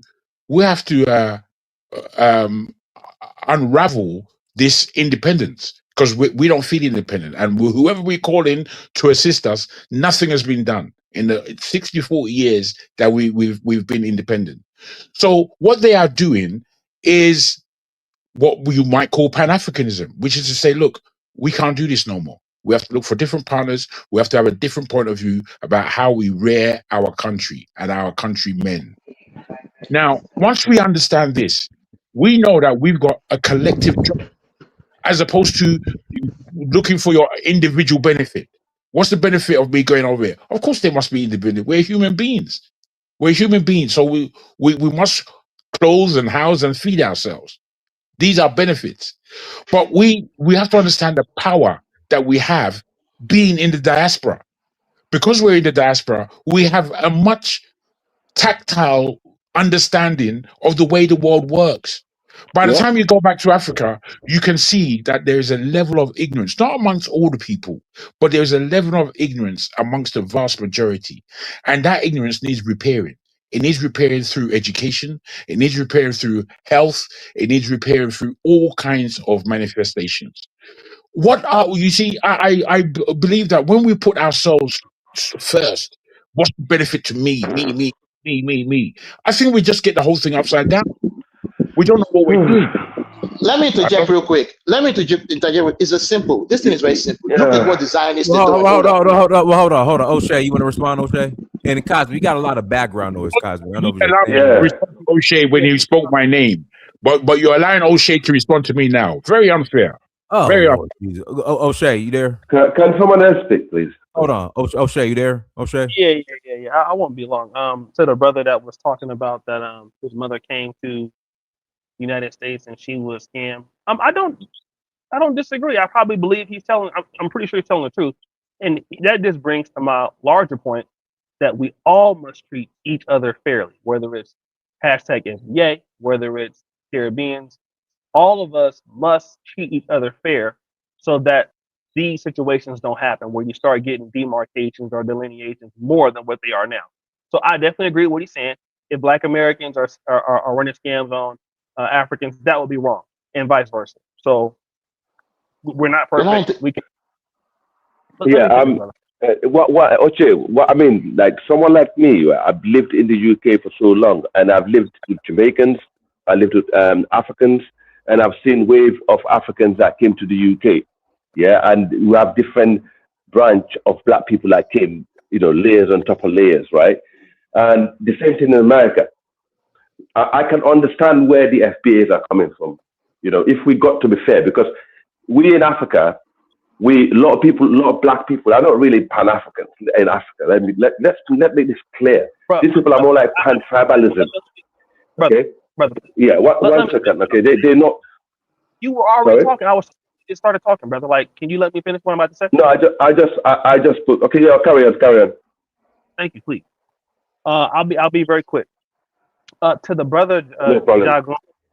Jagon, I mean, I have no doubt that this brother, really loves black people and he wants the best. But I want to kind of get away from some of the things. He's saying stuff like, you people are very arrogant. You people are this, you people are that. Now, the same can be said about any other group that, we're going to have people in our community that are humble, that are arrogant, and things like that. So I think that when you say stuff like that, as to paint the whole entire group for being arrogant or this and that. I didn't use that word. Yeah. I didn't use that word. You said you alluded to something like that. We can all go back. I said speciality. I said speciality. You did. So okay. The word I used was speciality. All right. So let me just say, I think that what we should really deal with is I'm gonna try to deal with what people feel about objectively. And I think the brother Morangaro, he was dropping some gems on people in our community that have problems. And then what he was overall saying about the misunderstandings and the independence, a whole lot of stuff. I can only sum it up like this. Those of us who really care about what's going on the continent of Africa in this whole relationship that we're going to have, we are going to have to at least adhere and try to listen to the other side. First of all, that is, I'm listening to his concerns. He must be willing to listen to my concerns. And then what happens is, for all of these things, we're going to have some level of mediator, so that when we have conversations, and then you want to know if we want to go into business or go into other things, you got to have Can respect. I ask you a question? Sorry, brother. Let me finish. I'm almost done. Okay, got to have respect, and we have to have incentivization. All right, and if we can get those things, I think the rest of the process becomes much easier. Okay, I'll rest my case there. See, we have to Okay, see I each mean, other. for me, hang on. Hold on. One Brother, let me second, just sorry, ask guys. one question. For Let me me, just ask one question. Y'all been going back and forth. Let other people ask a question. no, I haven't. I only spoke once, but that's fine. You can ask your question. Let me just ask my one question, and then y'all could go. Okay. O'Shea, Go why did you lie on Dr. Arikana and ADDI in Burkina Faso, and why haven't you apologized for calling her a scammer? I just wanted to know that. Because she is a Good scammer. question. She's a scammer. Yes, my opinion, she's a scammer. She has a history of scamming. So who did she? Do you have any evidence she scammed anybody? I presented my evidence in the video. What was the evidence? No, come on, let's not do this online. Y'all handle this privately, brother. Listen to what I'm Yeah, saying. let's not change the topic. It's gonna be long-winded. I have a statement. She's not Hold on, not let me- perfect. No. Nobody's perfect. Hold on, I'm reading these super chats first. Go ahead, And O'Shea. also, if the topic is, if we want to do another video on Dr. Arikana, which has nothing to do about the term foundational Black American going mainstream, then that's a different show. We're talking about the panel I came about is not to talk about Dr. Arikana. Is Dr. Arikana a scammer? I've already put out my evidence for that. If he wants to see the proof, he can go to the Kingana channel and look at that on his own time. All right, let me read these super chats. Cameroon, Breezy Goat, 903, thank you for 499. Holla, O'Shea, you are a riddle.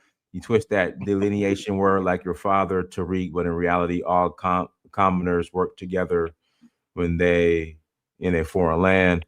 O'Shea, thank you for the 25,000 Ugandan shillings. I guess that's shillings. God bless you, Cameroon Breezy. Would you like a collard green sandwich? I like a collard green sandwich. In fact, y'all, someone dropped $20 in the super chat, so I give me a collard green sandwich. That sounds really good right about now. Andre Miller, 1566, thank you for $2 holla. FBA radicalized Fela Kuti to birth Afrobeat. Andre Miller, 1566. Thank you for telling holla. Africans didn't even invent Pan Africanism. Andre Miller, 1566. Thank you for telling holla. FBA and Caribbeans created Pan Africanism. O'Shea, thank you for the 15,000 Ugandan shillings. I didn't say there was no ecosystem. I said there is not a lot of incentivization for Black Americans, sir. All right. Oh, here we go, another one. Andre Miller, thank you. 1566. Thank you for telling holla. Pan Africans like a Cormer were educated by FBA. No, here's another one. O'Shea, thank you for the 60,000 Ugandan shillings. I could be grifting on Black YouTube right now, but I'm over here debating y'all, shaking my head. Well, thank you, O'Shea. Thank you. Yeah, respect to O'Shea, and I know you're going through an ordeal. You going through an ordeal because Black is not respected in Africa. If you are like it's like we Black people, the colonized people, we have a Negro treatment for Negroes. You feel me? It's like there's a way how we treat each other. And all of us fall in that bracket. You feel me? So any one of us go to Africa, you're gonna get the same treatment how they treat each other. You feel me? And how they treat each other is you're not going to get rich. And you not gonna get rich. And the white man can come here and get rich right in the middle of us.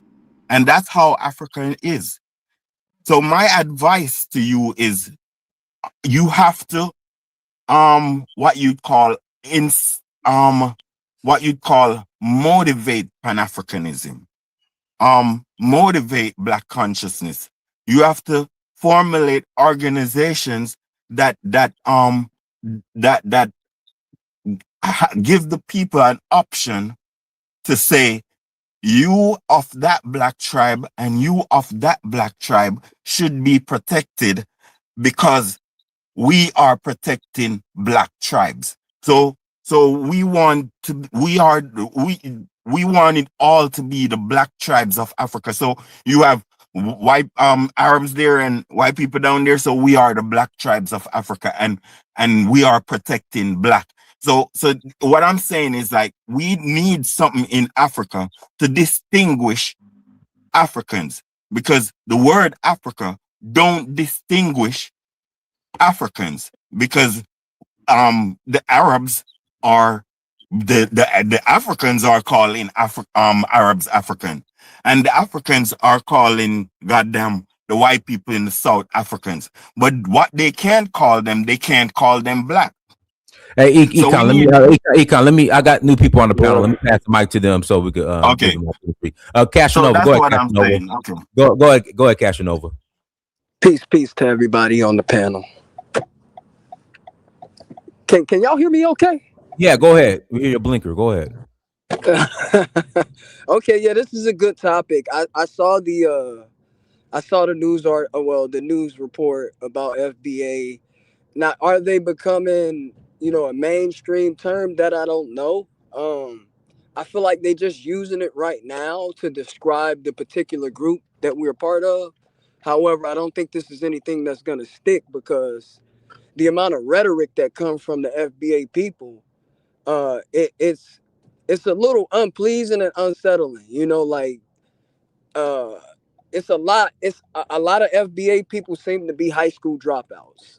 Like, these are people who didn't take school serious when they were in school, and they dropped out early. So it's like they have a very, very small understanding of what actual history that is going on. So it's like, uh it's basically like a child expressing themselves, a lot of these FBA people. Now, I am FBA. However, I don't subscribe to anything that Tariq says, or anybody that rolls with Tariq. Like, I'm kind of anti Tariq at this point. um is this gonna impede on global Pan-Africanism? I don't believe so. I think this is an online thing. uh I don't think it's gonna spread too far. A lot of the talking points don't hold up with the FBAs. And when you prove them wrong, it's kind of like it resorts to trolling. You know, like it resorts to a not serious conversation.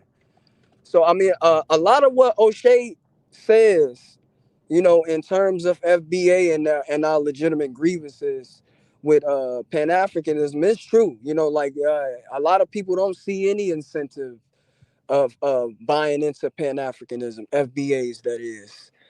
However, for the people who do, I think it's counterproductive for FBAs to be trying to shun them.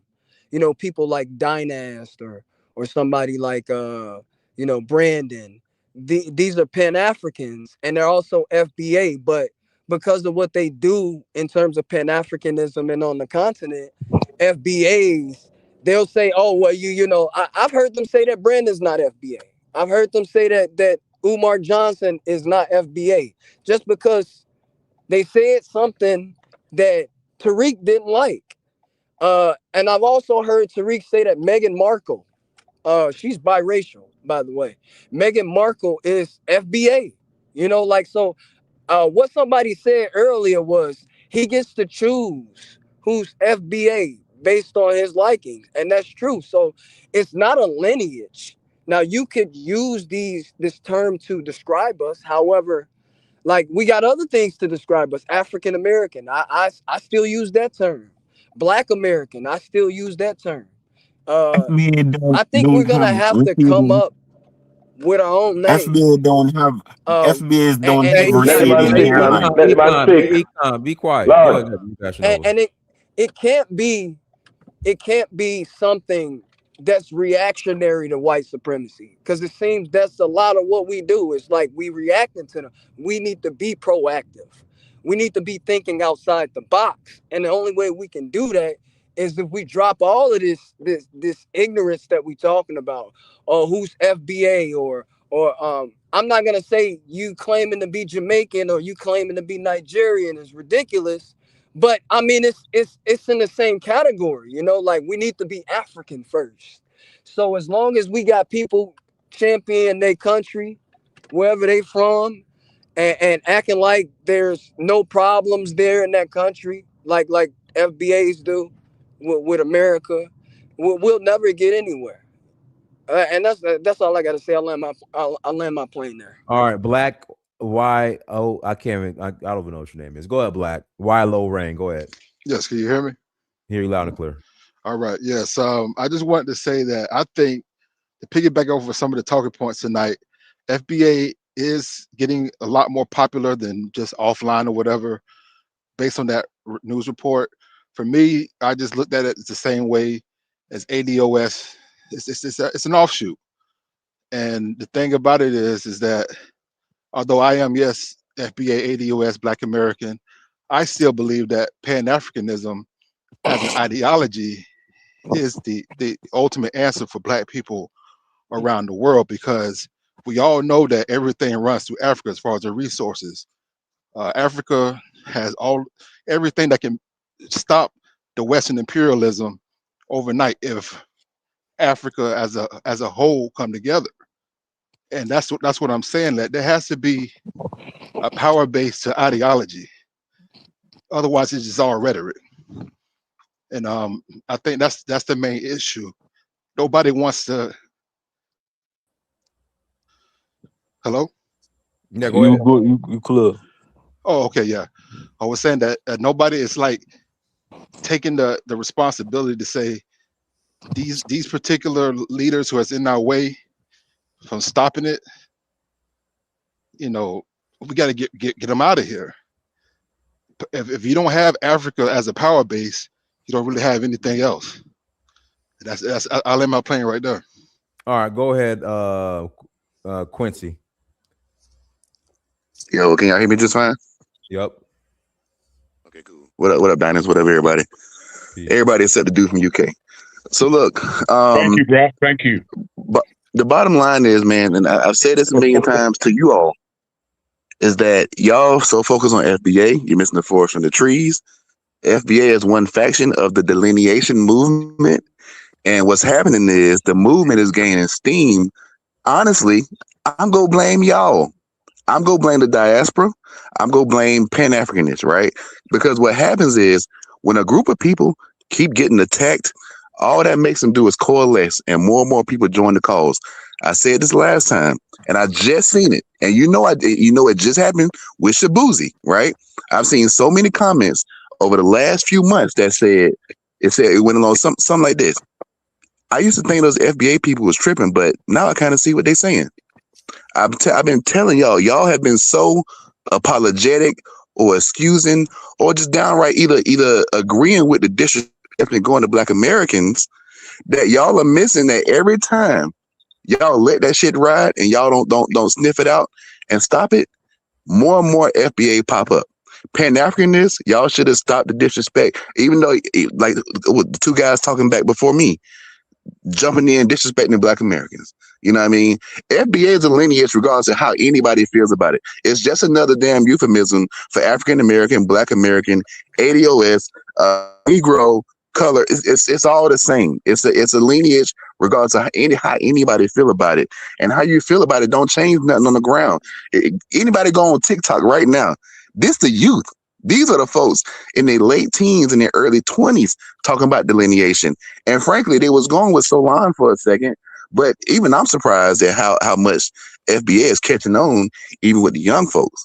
So y'all could be mad about it all you want to, but I mean, this in a weird, twisted way is you alls doing, because had Africans and Caribbeans, whether domestic or foreign, had y'all snuffed it out and stopped the disrespect, it would have not opened up many people's eyes as to how many people be talking crazy about Black Americans, and y'all let it slide.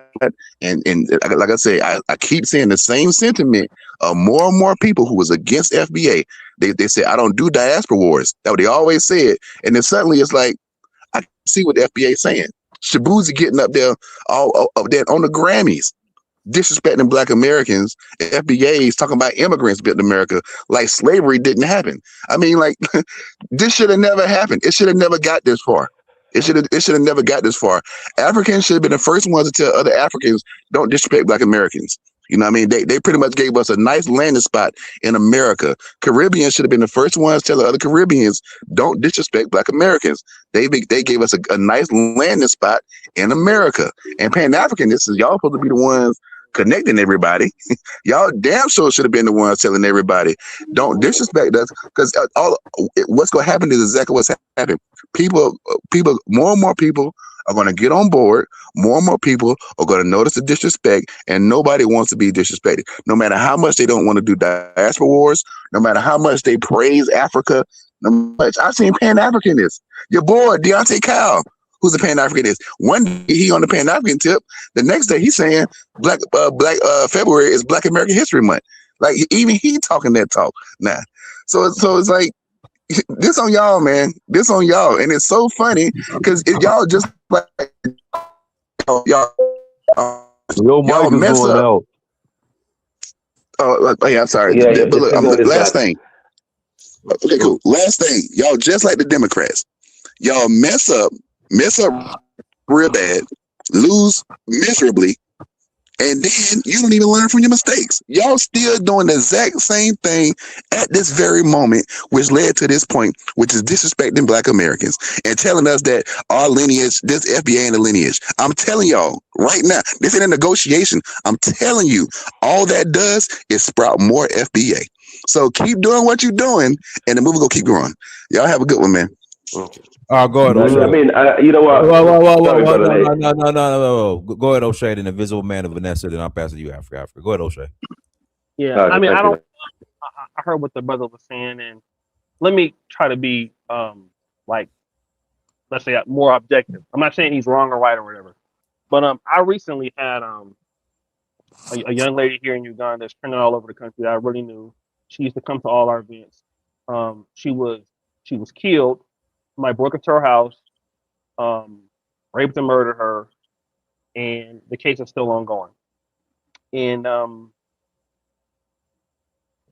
me and all the people that know her from America and just know of her friend group that come to our stuff. And when we wanted to try to go into like, where is the funeral? Where is the wakes and stuff like that? There's a conversation about, hey, maybe it's not cool for you guys to show up, And one of the reasons why you may not need to show up is because you really don't understand these things. And even us as Ugandans may not show up because, you don't know what's going on. You don't know if they're going to ask you for more or whatever else like that, right? And not to say that was all the way true, but this was what Africans was telling us, right? Like, let the my buddy has an African girlfriend, let her go to the village, let her go and do those things. And then as the brother was talking, I was just thinking, in general, it's very expensive for most Black Americans to kind of participate in Pan Africanism to an extent because largely we just can't really maybe not understand what's going on. And for just like African immigrants coming to the United States, it's hard for them to kind of understand our problems, right? And it's very difficult for us to kind of understand how somebody grows up maybe in Africa and what they had to go through and what somebody in Jamaica had to go through. So now what happens is in order for you to kind of understand what somebody is going through, you have to really take in a kind of cognitive look into somebody else's point of view and and to try to invest your energy there, try to understand that person. And then sometimes, in some cases could be bad or good or whatever. And then it's just so much easier to kind of stay where you are. And the only way you can kind of venture out and try to understand something else is it has to be some level of incentives. And that's kind of the problem where we're having right now, right? With everybody. It's just that Black Americans, it's easier for them to stay where they are with what they understand. um, a lot of Black Americans maybe understanding, hey, we have the spending power, hey, we understand our own customs. And then when we're trying to deal with Africans, it's just too expensive, whether it is we're out of place, we lose leverage. And the same thing for Africans, right? I think for Somalis, when they come to the United States, it's just too expensive for them to deal with some of the issues that we have in Pan Africanism. Or for Somali to understand a Nigerian, it's very expensive energetically. And so when you have that, and then people, with their own criticisms, they come by and say, well, no, that's not true. You guys are dumb for feeling that way. I'm going to tell you like this. A lot of groups feel the same way with the delineation. It's not just a Black American thing. You see Nigerian pride, Nigerian excellence on Instagram profile. You see Haitian excellence. People are going to deal where they understand and where they feel they can get the most value from wherever they're at. That's what you're going to pretty much get. And I don't think that's necessarily a bad thing. And until it's an incentive for somebody to put their effort into understand something else where they may get something out of it, you're going to have these problems more.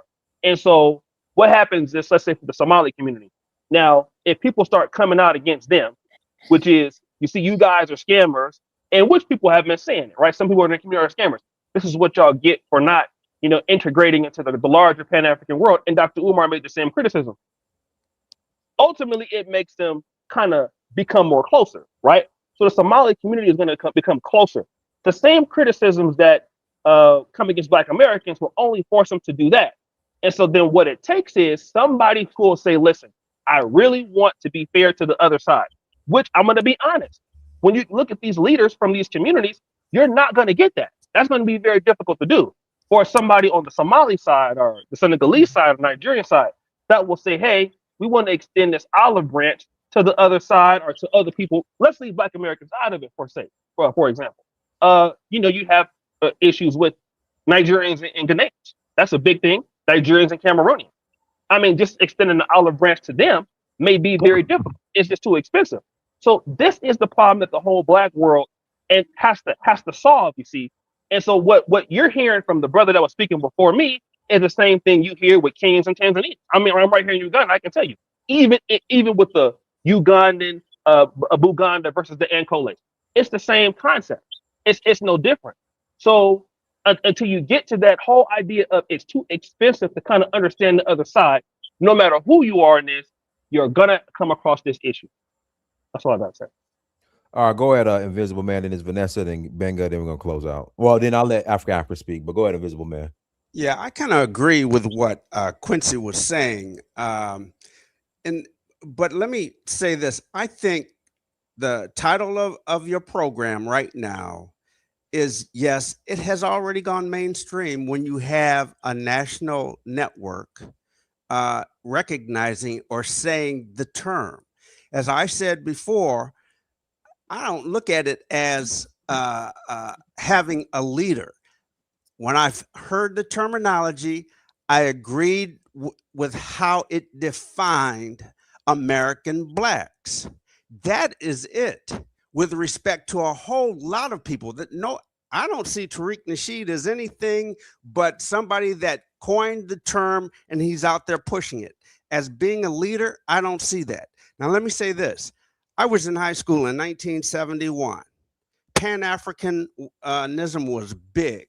I went to a number of programs that this young teacher who had just graduated and came to teach, she was all about Pan-African, would have extracurricular activities. We'd have the African drummers, the Caribbean, everybody else was there. Listen, people don't understand Pan-Africanism, but what they do when they go abroad is an act of being Pan-Africanist. If they are trying to do a business like you are, and you go over there, that is being a Pan-Africanist without titling it Pan-Africanism, right? We tend to get locked into these, and I'm going to use this gang mentality, right? So you got this Pan-African gang, you got this FBA gang, you got this other gang, and then people start to disagree. And what Quincy was saying as to people being turned off about things, I can tell you right now, I was turned off when a guy comes on the panel and starts to say something like, well, you see, when white America and when they start to say that, you know, FBA, then it's some psyop. Give me a break. It's some type of psyop. We call everybody a name in order to denigrate them, to break that group down, and that has nothing to do with it. There's nothing, not one thing, not one iota of a thing where this has been a part of some extra governmental affair where they have recruited black people to do this. I said before, my cousin is Claude Anderson. He may not have used the term FBA, but he used Native Black American, like somebody corrected me in the chat. He's not somebody that is being used as a psyop, and I'll leave it with this. We used to have race riots every year, 1971, 1972, 1973. 3 years out of my high school, there were race riots. I will tell you the best sight that I ever saw as a ninth grader, a 13-year-old who wondered what the hell is going on since it was the first year. 500 brothers started walking down the street from 7 Mile to the school. They were from 4 other high schools, and what they said was, we are not going to allow our brothers over at this school that's a magnet school get their asses whooped just because they're over here in this white neighborhood. 500 brothers walking a mile that got off the bus and out of cars. Do you know that shit stopped quick, fast, and in a hurry? Can you imagine if we were to do something like that? No matter what it was, whether it's a war, whether it's trying to do business, whether it's trying to do anything else, if we would come together, but we don't come together because you got people that are always criticizing people, criticizing a group because they have an issue or it's taking away from them. And to say that because it's gone mainstream, it must be some governmental backhand, underhand that's involved in this. That's a load of crap. And I said this before, I have never slighted anybody. And I think I said that to the guy from Europe. I've never come on here and slighted. And every time somebody comes on here and slights another person, it's like Quincy said, the group grows stronger because they become angry with the other group, because we look at the people that are on here as representing the whole. We know they are not. So that Shabuzi comment got everybody upset. And we think that, see, that's how they see us. Therefore, we're going to go hard on what we believe we ought to be fighting for ourselves. We are not saying we dislike anybody else. We are only saying we've been over here since 1526, and we have fought for things to get things right so that others around the world could enjoy some of what we have enjoyed. But now we find comments like are coming from other places, other corners of the world, and we are turning inward. It may be a mistake, but just the fact that we are being recognized for the things, and as you said, Dinus, the things that truly represent the Black culture, not this bullshit rapping stuff, wearing your pants half hung down, girls just twerking all over the place and saying rude and crude comments. We created so many things in America that makes life very easy for everybody in the world. And we need to get that out there. I'm finished with my rant. After they talk, can I respond? Because he directly addressed their sentiments. The people that haven't spoken go to. If you still have time, if let you me don't, do it's let me cool. do this. Let me pass it to Vanessa, and I'll pass it to you. Go ahead, Vanessa. Hello, can you hear me? Loud and clear. Hey, Dinus, what's up? Mm-hmm. Shout out to everybody else in the panel. So, one thing, the FBAs or whatever they want to call themselves, FBA is an anti-African homosexual group on the internet. They're only on TikTok Golly, and see, that's what I'm Instagram talking about. and Facebook, right? I live in Philly. I have yet to see them in my face tell me I'm not African. All my credentials say African American. When you fill out for a job, the census, for a bank account, the race, RACE, is African American, right? Because of course we live in America, but the base of the race is African, right? And nobody is going to take that from us. Nobody is going to sit here and make up some fake ass group on the internet and tell me I'm not African because you're upset with your behavior and how you conducted your the way how you interact with white America. Right now, white America is moving. They got two different fractions and they going through their own war. And Black America is sitting here looking stupid, arguing with African immigrants when really it's not the African immigrants, it's you. Y'all failed the community. You stayed in America too long and was cooning and buffooning behind these white people where yourself ain't together. How is it that the Somalians can come in here in 10 years and spin circles around you? The Koreans and the Chinese people ain't delineating. The Indians ain't delineating. The Europeans that come here, they don't need to delineate, but you feel the need to delineate because you're anti-African and these Negroes over here is weak and pathetic. Now the main enemy is them burrito eating bastards coming from the border with that cartel money. You see what I'm saying? They in all 50 states. Joe Biden let them up in here. They said 10 million, but we could really say 25 because when they come in here, they tag team and they got a flag, a country, a language, a religion, and a cartel behind them. And you want to sit here and come after some lonely Africans. So what if they don't like you? I don't like you, and I live here. So get your minds together. The race is all of that. Stokely Carmichael, all our pan-African, well, don't even want to say pan-African, but African centered scholars, Dr. Ben, y'all going to drop Dr. Ben and talk all these different names about them, talk about Dr. Henry Clark. Marcus Garvey said Africa for the Africans here and abroad. Up, you mighty race, accomplish what you will. Ethiopia is the land of our fathers, the land where the Black gods and goddesses love to be. Stop fucking playing in my face. Don't ever insult me. You don't know the heart of an African woman who with no nation in this country, who long to go home. Y'all Negroes cannot stop Africa's children from coming home. And one thing I am going to say, O'Shea, you was dead wrong coming after Dr. Arikana, who sat on administration during the Trump's administration as the ambassador to the African Union. She got more power and been in more places than you'll ever be. And to sit there and do that is totally disrespectful, sneak dissing, and that's a crab in a bucket mentality.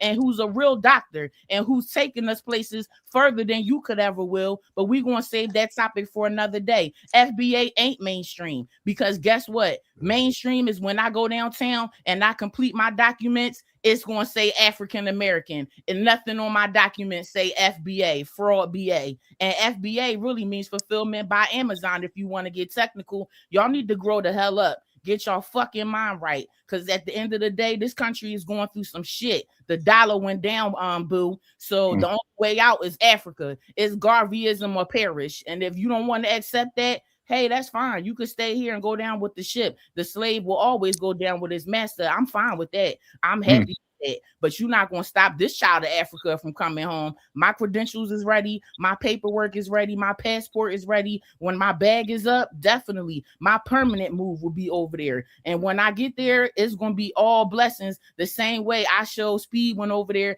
and showed us a whole different world. Them Africans ain't even thinking about y'all because y'all don't have no land.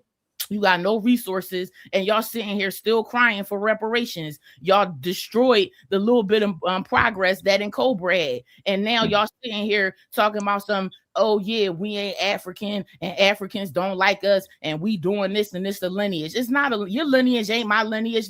Fool, my last name is Johnson. I got that from my father and from his father, but it's a different lineage. Some of us went to Liberia. Some of us went to Sierra Leone. Some of us came from Gambia. Some of us came from Cameroon. Some of us came from Senegal. Your lineage ain't my lineage. We're amalgamated with all different types of West African tribes. And you ain't taking that away from us from some FBA, Tariq Nasheed, and what's the fat Irish girl, Michi X, who really has the trademark to it because she snuck up and she bought it underneath y'all backs. So y'all is just pathetic, man. I'm telling you, it's sad to really see, but better y'all than me though. For real. If you want to get technical, better y'all than me. And your leader, which is y'all leader, Tariq Nasheed, ran to Senegal instead of running down to the White House. President Trump ain't taking out one meeting with FBA. He's been in there for a year now, right? Why y'all ain't been down there? But guess who is going to be down there though? The black conservatives. They probably going to be down there this February for Black History Month,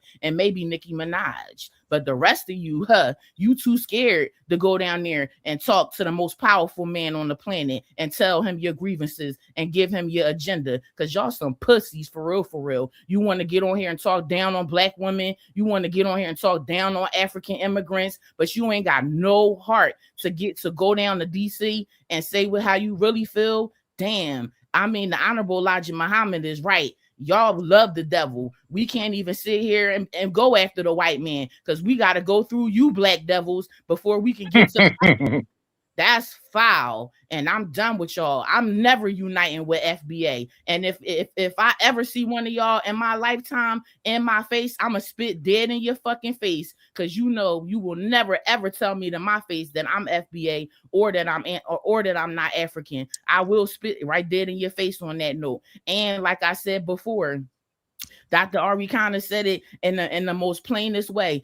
Going back to Africa is for the ones who are African centered. And Marcus Garvey said it. Everybody ain't gonna be able to go because y'all still gonna be here with y'all white Jesus and y'all white girlfriends and y'all white lovers, and y'all don't want to go back to Africa because y'all gay. And you know that once you step foot on that continent, if they catch you, they gonna kill you. So you need to stay here in the projects where you belong, getting your subsidies, your government welfare, your government cheese, your government food stamps, get a little job if you can, or whatever, or do some door dashing. And that's the best that y'all gonna be able to do because y'all complaints and y'all grievances is on deaf ears. If I was Donald Trump, I would still be ignoring y'all the way how he ignoring y'all now. Obama ignored y'all. Bill Clinton ignored y'all. Bush definitely did. Both Bushes didn't give a damn about y'all. So guess what? The last laugh is definitely on fraud BA because y'all have nothing, no leverage. Y'all don't have no delegation.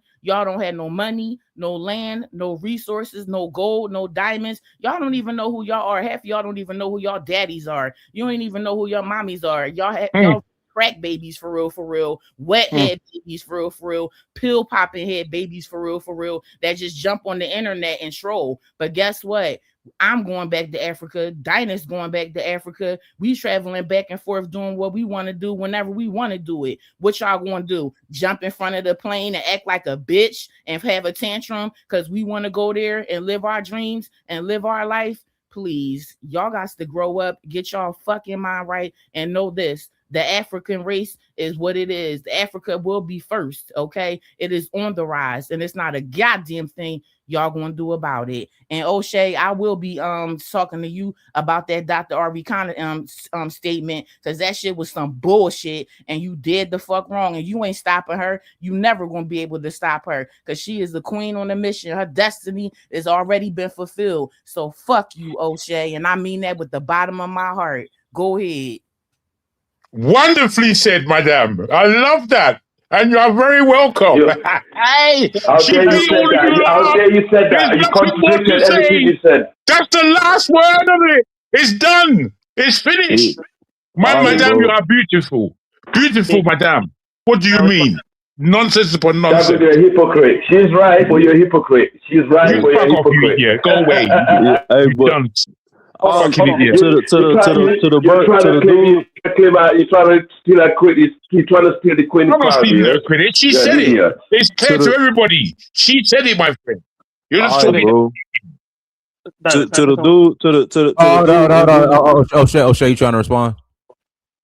Yeah. He can't respond to that. He can't respond to that. Go ahead, O'Shea. Well, it's hard to respond to that. I mean, I have a respect for women, and the sister feels however she feels, and I'm not here to go back and forth with the text. But I did notice with the brother Jagoon, Hello, he sir. was how brilliant it was what It she was was saying. fantastic, bruv. In my mind, that was that was the most Absolutely brilliant. that was the most correct thing for, if I said everything she said, I'll be abused because I'm not African American. But everything that she said is absolutely accurate. Brilliant. Accurate. Yes. What I'm saying is, Yes, brilliant. that was brilliant. I think that's largely the problem. What she was saying, which really can't respond to a lot of the negative stuff and the current. I mean, like, she could have expressed herself in a way without all of those things. I think she was intelligent enough. I'm afraid again. O'Shea, You see, O'Shea, look, O'Shea called my name. He called my name. He called my name. Can I just finish? Yeah. Go ahead. I've got to come back to you. Because she was talking. You know the reason why you're speaking to me and you're not speaking to the reason why you're speaking to me and you're not speaking to her. I'm not gonna address somebody disrespecting me. That's the lady. I'm not gonna do that. Okay, I'm gonna take the higher road on that because somebody's saying something like "fuck you" or whatever like that. There's no reason for me to respond to something like that. However, what I will say is when you came out and said "brilliant," I thought that was very interesting from a person who said, "Oh, we love black people." And see, this is what I'm talking about right here. Now, if she had even said this directed towards you, I would have took some level of umbrage towards anybody else if that was directed towards Nigerians or towards anybody else. But I think that's partly the problem. She came on here and said, she said, "Oh, I love it. I'm brilliant." That's the problem. Okay, number one, she shouldn't be talking. Why can't Jagoon, man? Let the man oh Lord, let the man finish. Can you put him in the back seat, Dinus? Put him in the back seat, Let the please. man finish. Don't say that. Why are you saying that? Regardless of how anybody feels, this talk of "fuck you," what all this kind of other stuff, and conversations in which you're talking about you're trying to have some level of unity. And again, if this was like 2 or 3 years ago, it would have been different. But that's not what I'm here tonight for. Dinus asked me to come on and talk. And again, listen, I could be doing something different, but I came on here. You're not talking about the subject again. You'll keep going off. Listen to what I'm talking about, brother. I'm trying to speak, and you always have this issue with just interrupting somebody. Now, if you want to show your intelligence, you will let somebody finish their sentence. So I'm gonna be done. Okay? What I'm gonna say is this: whether she feels or anybody feels about what I said about somebody else, it's not the point. The fact that you had and the other brothers on here brilliant when this person is talking about obscenities, questioning somebody's heterosexuality or homosexuality, is completely uncalled for. And the fact that you guys find that's not what she said. No. Whatever she said with the vulgarities, that how she said it is what I'm dealing with. Okay, she can have her opinion, that's fine. But the fact that you thought that it was okay for her to shout those vulgarities when you know that you won't want somebody to talk to you like that as in whatever group it is, lets me know that you were okay with how she said it and what she was saying, which is a larger problem. If she was Okay. saying it about anybody else, No, Jamaicans, the Caribbean, okay. I You would said say, you know what, you he's wrong. okay. Can I come back to you, bro? Can I come Yes, back? Can we just have a quick one? Yeah. Listen, yes. what she said was in such a fluent manner. She didn't drop her sentence. We were glued to what she was saying. She used expletives here and there, which we all do in times of when we speak. We understand her thoroughly and fundamentally. She was speaking with passion, is what I saw. You could see that she would be using vulgarities, like you're some kind of queen bee that never has a bad word to say. Yeah, okay, we put you above. But what she said was so accurate, and it came from the correct person. If I said all she said, I'd have been barraged by saying that, oh, you're disrespecting African Americans. Bullshit. Whereas she broke it down to the dial. We are Africans. All of us are Africans. When we want to create delineation and all these confusion, that's all it is. It's just confusion. FBA and African American, somebody came up here and said that it's the same thing. So if it's the same thing, why do we need to know about FBA? Why? Why? Nonsense. You people that believe in bullshit and keep bringing more bullshit to our table when there's a clear vision. There's a place for us to go. There is a vision for us as Africans. No, we don't want to do that vision. We want to be putting each other down. That's what we want to be doing. You did not deal with anything that she said as being Let me real. What you did instead is to call me out for saying brilliant. You're an idiot. I never knew that you was an idiot, but you are an idiot. You don't know let me how to have communication. You're a buffoon. You're a wait a minute. buffoon. So hold on. You're a I have not buffoon. said I've never said anything to disrespect this man. He's calling me an Bruh, idiot bruh, about bruh, bruh. all that. Forget that. Forget that rubbish. No, It's what I'm we're not forgetting. saying. I'm What being we're saying is respectful, what's brother. important. I never, I'm O'Shea, being listen. respectful, brother. I have seen you Calling on screen. I have seen you. you on screen. I'm from UK. I don't speak like you people. I have a different pattern of speaking, and I speak my mind and I speak with passion. And when somebody Passion. is veering from the subject and trying to sit on the fence and trying to stay on the fence without choosing a side, which means that he can genuflect wherever he wishes. No, you see, we don't need that. What we need today is clarity of mind, clarity of thought. And when you give me your rhetoric of nonsense, bruh, it's buffoonery. Buffoonery is what it Can I is. Finish. Let me respond to that. Let me respond to that. So first of all, the young lady was saying, we are not, you guys are trying to stop me from coming to Africa. Now, I live in Africa. The young lady lives in Philadelphia. My fundamental question is, since I'm whatever I am, why is she not here? She's not here. No, She's in America. that's another American No, that's nonsense. the truth. That's rubbish. The Rubbish. young lady is It's in about where Philadelphia. your Don't heart say is. what I said. Don't say what I said. Guy. So Let That's O'Shea not what I talk. Hold said. on, hold on, Vanessa. So Let don't say O'Shea talk. everything. Go, O'Shea. she's also said that you guys are trying to stop me from my African dream. There are many FBAs who most likely don't feel as extreme as Tariq or moderate like myself or anything like that. So to paint all FBAs, because I mean, if it's tied to a lineage like most believe, then you have FBAs who love going to Africa, who identify with it. So no one is trying to stop this young lady from going to Africa. I And never I said don't that. disagree with some of the knowledge that she was saying. Yes, you did. You said, No, "Oh, I I'm going to get didn't. my I African said, dream." what y'all gonna do? Stand in front of the plane like some bitches? That's what I said. I didn't say Okay, that y'all was so trying to that's the stop same us from thing. anything. I That's the said same that's the thing as sentiment. That's what I'm okay, hearing. okay, man. It's anti-African, which is definitely true. And y'all do be stopping people bag because when the Professor James Smalls went over there and was about to break a deal for his hotel, y'all came up on these platforms and put some stuff up there, and the bull walked out of the deal. So yeah, I said it's a crab in the bucket mentality because if somebody try to go over there and do invest, and y'all over there making videos about them, and somebody next thing you know sees it and they don't want to invest in us, yeah, y'all stopping people bag and y'all stopping people traveling because that's hurtful for real, for real. You don't know who's watching these channels and these lines. It's powerful people that could be watching this stuff. And guess what? They could say we can't get citizenship over there. That's y'all end game for real, to have us stuck in a fucking country that y'all No, claim don't even like y'all. That's supposedly white white supremacists when we got 50 something, more than 54 countries in Africa to go to that ain't white supremacists. We know that there's problems on the continent, granted, but the same problems with the police and all of that, we ain't gonna have that over there the same way we have it over here. So don't do that. Don't sit there and do that, Man, O'Shea. can I ask you Y'all a dead question? wrong. And Man, furthermore, yes, I will be getting to Africa. I do have a passport. You don't worry about when I get there. Just know when I get there, it's the fuck on.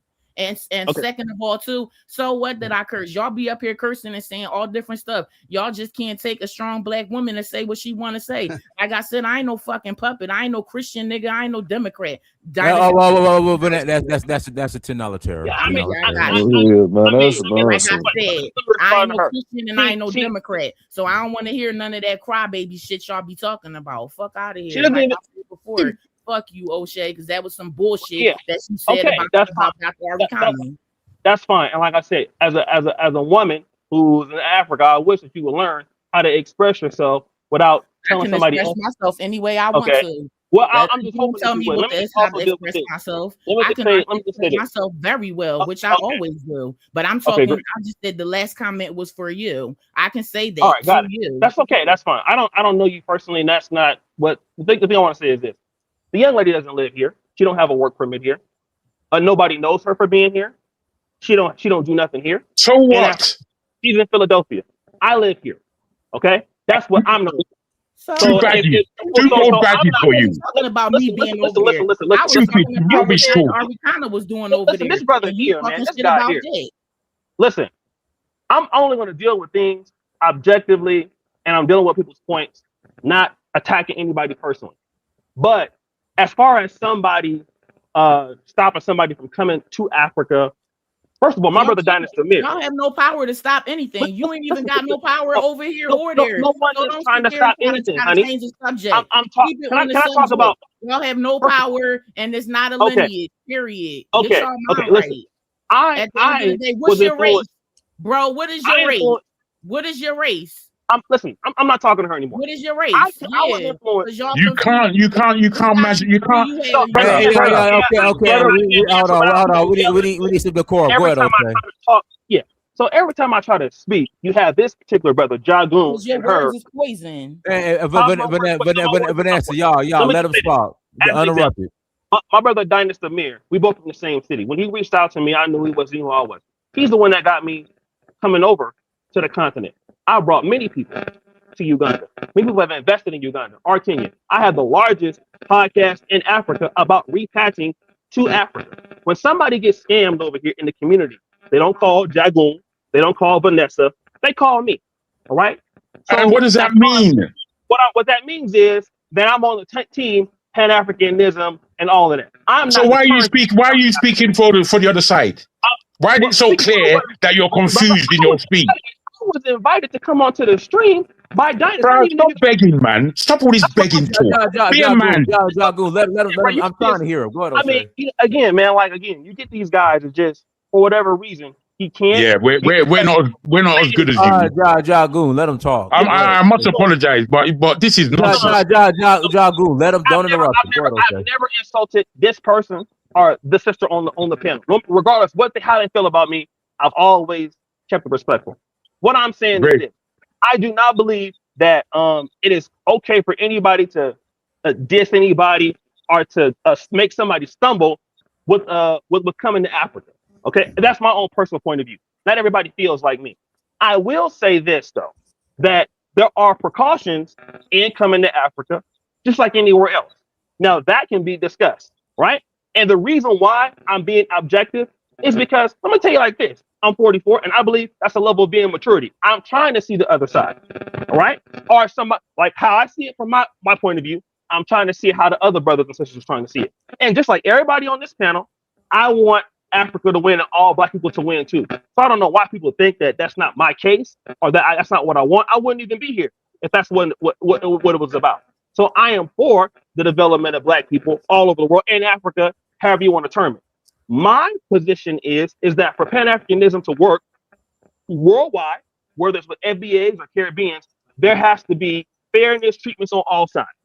That's why I'm talking in the middle, objectively looking at it as such. Now, I think that we can do that without saying curse words. You're an idiot. You're stupid. All you guys are gay. That conversation is unnecessary because again, when you talk like that, how can your points necessarily really be heard, no matter how brilliant they are or not? For the majority, I've been on the stream. I've had, well, and not the sister, but this brother here, for example, just whatever you say is stupid or it's dumb. Well, you see, my friend, if I may, wait, let me come back to him. I'm trying to hear that. Want to talk like they hold on, Vanessa. Hold on. Go ahead, O'Shea. Go ahead. Let me come back to him, please. What I'm trying to say is You have your opportunity. You have your opportunity. Go ahead, gotta throw insults and shots without dealing No, with this. I won't. Then I don't. Then that person doesn't want to engage in any. Because if he can't be respectful with somebody like me who's being fair, he can't talk to anybody else. Okay. Because all you can be is a shouting match. Okay, O'Shea, fantastic. Let me tell you this, O'Shea. Real quick, Jack. Wait, no. Let me just say that. Let me just talk to him. Wait, please. Let me just talk to him. This guy's a weirdo. You're behaving weird. Let me just speak to him. And they said yeah, shut up. Let me just speak to him. No gays, right? O'Shea. So hold on, real quick. No, you hold on, madam. Hold on. No, you can't do that. Let the woman speak. Let the woman speak. Why?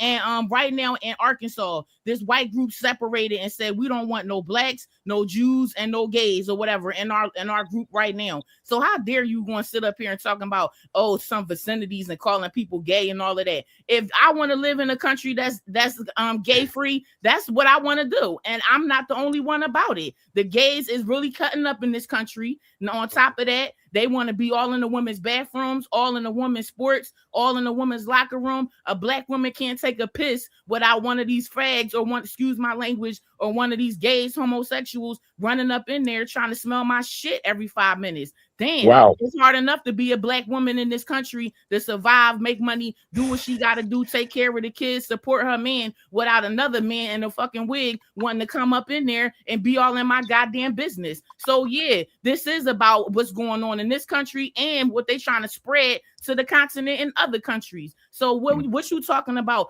vicinities and all of that? This is first America when we got First Amendment and first a freedom of speech, baby. You need to pick up the fucking times and get with it. Like I said before, you know what I mean? Y'all don't run shit here, and I never said y'all was stopping anything because you could damn sure couldn't even stop them illegals from crossing the border. But y'all got too much smoke for Africans, but for the Mexicans that's coming across that border, taking y'all jobs, taking y'all homes, taking y'all places. Trende Agua was smacking you Negroes up in your face, and Mestrete was smacking you all up in California. I ain't hear a peep out of none of y'all bastards over there, but y'all was too busy sitting up here talking all this FBA. FBA has no power. It has nothing going on for itself. Y'all some fucking weirdos, and y'all gay, like I said, and I'm standing on it. Now, if I can come in, O'Shea, tell you that I don't know you. Oh my God! Wait, just be quiet. I know you from bro. I your was podcast. supposed to speak after that, bro. Yeah, but let me just finish what I'm gonna say. Man, you're making this thing. This done gone 30 Let me minutes. just stop this, man. Dennis, can you stop him? Dennis, it's about time you just go back, kick back, mute. Bro, you don't get no Dennis, discipline. can you do something Let about this? someone else speak now. No, someone else can speak, but I'm gonna finish what I gotta say. Can't. Yes, I am. You am because you're not the guy. You're not the guy. You're behaving like a child. African idiot. You're not the guy. Let me just say this, yeah. O'Shea, I've got no disrespect. Like an idiot. I've got no disrespect towards you. The language I use. The language I use is the language of my speech. We don't need. So what I'm trying to put to you is that O'Shea, there is a way that we need to understand that there is a paradigm. There's something going on in the world. Not valid. And within what we're trying to achieve here, what you have said on this panel is clear that you are not clear-minded. Where your mind is, you are still sitting on the fence. We don't need. And sitting on the fence means that you are going to assuade people the wrong way. You don't have a square point of view. You yourself said it was Diners that brought you to Africa, which means it wasn't even your idea to come to Africa. That's a serious reveal. That's a serious revelation. You know, my mind is my mind. What I am as an African, you can't countenance it. I would like to come on your show. I would like to come on your show and break it all down to you. No. You're not gonna do that. But go ahead. Exactly. It's your chance You to go can't right bring people like me. You can't now. bring people. We're too black. We're too African. For No, it's not that, brother. You just don't know how to act. That's what it is. yeah, you don't know that, brother. Let somebody else. Look. I think Lauren take no Garou was offense trying to. to speak. Lauren Garou, listen, let somebody else speak. But just going back to the It's point, actually quite embarrassing how some people let present Lauren themselves with me, Garou, isn't it? You know, He's let him it's interesting. very Go ahead. embarrassing. Go You ahead. can be embarrassed It's who you like a want. bunch I'm of not embarrassed. teenagers. I'm It's not like a bunch embarrassed. of teenagers with their egos, You're an idiot. What you and need to trying to do, be. yeah, Yeah. is read some of the comments. Let me say this real quick. Fulani. It doesn't matter. It doesn't matter. Look at that again. It just shows exactly how hypocritical and Yeah. You have to always bring your You're a very mouth. low key guy. You're a very low key guy. Yeah, okay. You're very low Keep that. key. Keep that. Keep Yeah. that. Look. Keep that. Yeah. It doesn't matter if I'm You're low key. very weird. You're a weird man. You're a weird man. Honestly. Okay, I keep hope you that as well. understand that. Keep that. Have that in your chest and befriend it. Keep it. I don't care. What's that No, got but to I'm do just with me? saying, everyone can. It's got nothing to do with me. It's got zero I'm to do sure with it's me. love. Okay. All you're trying to do, Anyway. all you're trying to do is to soothe your own idiocy. That's all you're trying to do. You're not able to do anything else. You're not adding. Oh God. You're not adding at all. You're not. All you're doing is There we personal go. attacks I on don't want an people, argument and with you're you, not bro. bringing. You're too dim. You're trying You're too dim for me. You know, listen. You're dim. Oh dear. DIM. I'm too bright for you. I am too bright for you. And Here we you're go. behaving Here we like a go. child. Here we go. Here we go. I don't know. Look, Dennis, Let me let just me say this. talk. Let me. I don't know if Idiot. I was gonna say one last thing. I don't There you know if go. these conversations are really beneficial. If it's gonna end in something like this. Again, I think that everybody on this panel loves black people, including the sister and his brother Douglas. I think that that's the passion coming out in all this, right? I'm pretty sure if I was to see either one of them, I'd probably buy you a drink. I don't take it personally. However, I think that we all have differences of opinion on how we're going to get there. I'm not here to say your way is better than mine or whatever. If your way is better than mine, I'm willing to change my position on it if you show that it's better than what I think right now. I'm living here. This is what I see. I made an objective opinion on what I see every day. All right. That's what I was However, going to say. So I'm going to get off the panel. I agree with you, O'Shea. That's exactly what I was going to say.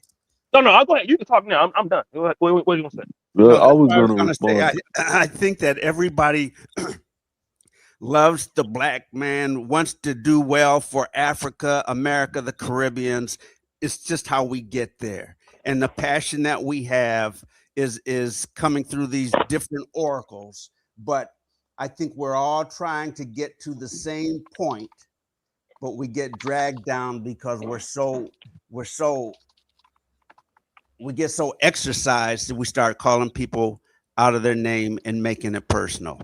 But if we stay on point and we do what we all are headed toward, then we'll make this work. Yeah, I would like to respond. I agree on that point.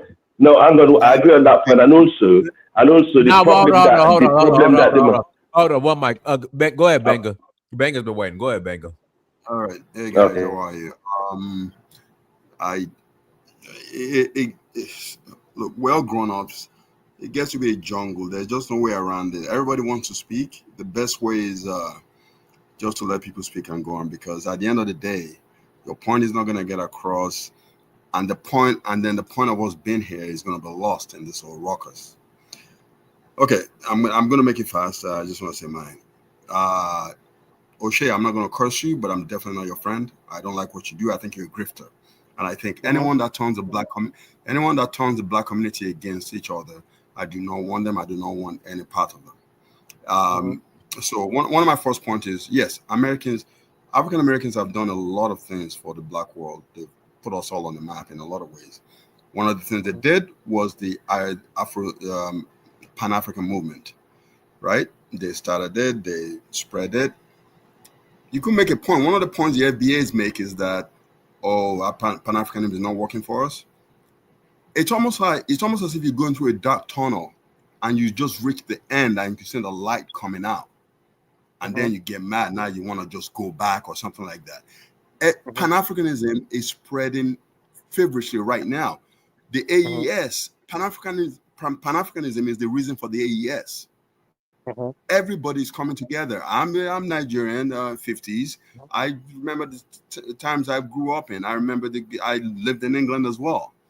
Pan-Africanism, the black world is coming together like never before right now. So it is not the time to pick an ideology that's going to divide any of us. One thing. Second, the thing with the so-called, okay, I give you an example, and I'm going to speak to the FBAs, right? Look, FBAs is our version of MAGA. Okay, these movements are usually, and it sucks for me to belittle people, but Hillary Clinton was right when she said MAGAs are a basket of deplorables. FBAs are our basket of deplorables. They're just simple, Simon, uneducated, retards. I'm not co-signing anything Hillary Clinton says. Okay, Go ahead. all right, that's fine. That's fine. I totally get that. I'm just saying that it is a populist movement that is not sophisticated, and people are just, it's our version of MAGA, period. That's what it is. And then the last thing I'm going to say is, I'm going to give the example. I'll talk to the FBAs.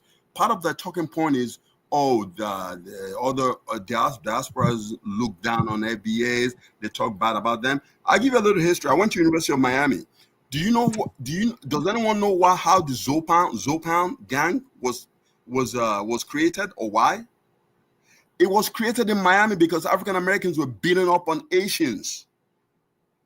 In schools, the kids, they came together to form a gang to fight back. And it's the same thing. And it happens. It's the same thing even with the African American community.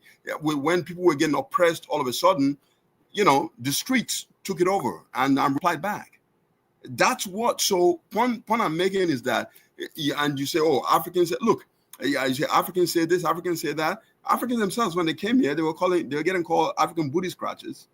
So it doesn't even matter who called what, who called what, who called that. We're all brothers. Let's just let this, nobody is innocent. Nobody has been a saint all the time to everybody. So no matter what might have happened, it's a new world. Shit is going on in Africa. We're trying to fight what we're fighting over here in the White House. If there is a time for us all to come together as Black people and be strong as Black people and live under one Black umbrella, it is now. It is now. So this, FBA, look, this whole thing, Tariq Nasheed is a hustler. And I still believe it's a CIA thing, honestly. I mean, it came from ADOS or what have you. I'm not even going to go into that basket. But the point is, these are grifters and hustlers, and are bringing people around, and they're bringing poor people around. Hey, people are picking it up. Look, I've never heard anyone in real life talk about FBA.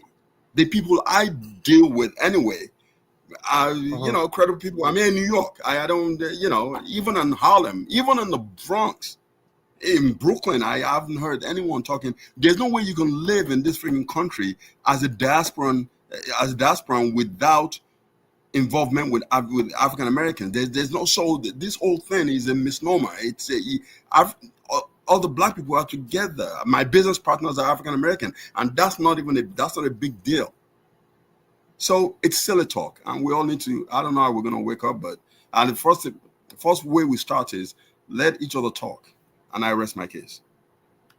Good luck. Can I respond to that, brother? There? Oh, go ahead, O'Shea. Okay. So, brother Benga, I don't know if that's how I pronounce your name. Yeah, it's good to talk to you. I know that you may not be my fan, but what I think one of the issues is with someone like him is he's saying that ultimately we all should come together. It's the best time to come together right now. Okay. And then he also makes a very strong point that in certain cities like Philadelphia, New York City, where you have a large Black amalgamation, different people, Caribbeans, and it's different. Me and Dynasty from Sacramento, whereas, if you're Black, you almost 100% you're African American, Black American. If you're living in Seattle, is for the most part, Black American. The reality is, he says that we are all brothers. Now, I believe in earlier time, 60s, 70s, 80s, that might have been the case. But we cannot deny that people are not feeling that now. And it's not just because of a person like Tariq Nasheed. I went to Howard University for a minute, and that black divide was even there then. Um, Caribbeans was one side, Africans was on one side. I can remember, um, a young lady from Trinidad telling, ladies in general, our families told us not to date black Americans. So what you're seeing now has been compounding for years. And so to deny that that has been happening, even if he may not personally feel that way, and I don't think that people who are dissing FBA and saying that it's stupid, which I don't, I'm not going to get into what is dumb, whose ideology is not dumb or not. I think that's not important for this. But to act like this divide hasn't been happening for a long time, I think that's a problem with that because it looks as a failure for him to see the opposite side of what somebody's trying to say. Now, I do understand people on Twitter, FBA, they do call names and troll and all of that, and that could make somebody stumble as far as their opinion towards FBA. But I can tell you, my mom went to UC Davis in 1968 when Nigerians started coming, and so the conversations that were happening now were happening even in those days from Black Americans, and then now it just has gotten worse as time goes on. And so if somebody says, "Hey, we're brothers," why are you delineating? Well, obviously the people who are delineating don't feel that they're your brothers. And the reason why they feel that they're not your brothers is because they don't feel that there is value there. And so when someone says there's no value there, then the response is those people are stupid or those people are whatever. Instead of trying to see, well, why does a person feel like that? Because I'm gonna tell you, when you started talking about Zoe Pound, I've heard Haitians talk about that. When you've heard about Africans calling people African boot distractors, I can remember that happened. So I can understand what he's saying from his side of the story because I know some of those stories are true. Now you can defend it by saying, well, Black Americans, we roast a lot and we don't really mean it like that. But Africans may not take it like that. That may not be a culture of accepting a roast. So we have to also be cautious of how somebody else feels. And so when I hear a brother talk like him, he is unwilling to see how somebody feels because he simply doesn't want to buy into that. And so you're trying to overgo somebody's distress or how they feel to say we're all brothers. Well, if somebody don't feel that they're your brother because they feel somehow they're slighted or wrong, or they don't feel value for being a part of flat blackness, then they're dumb. And so this is what makes it worse.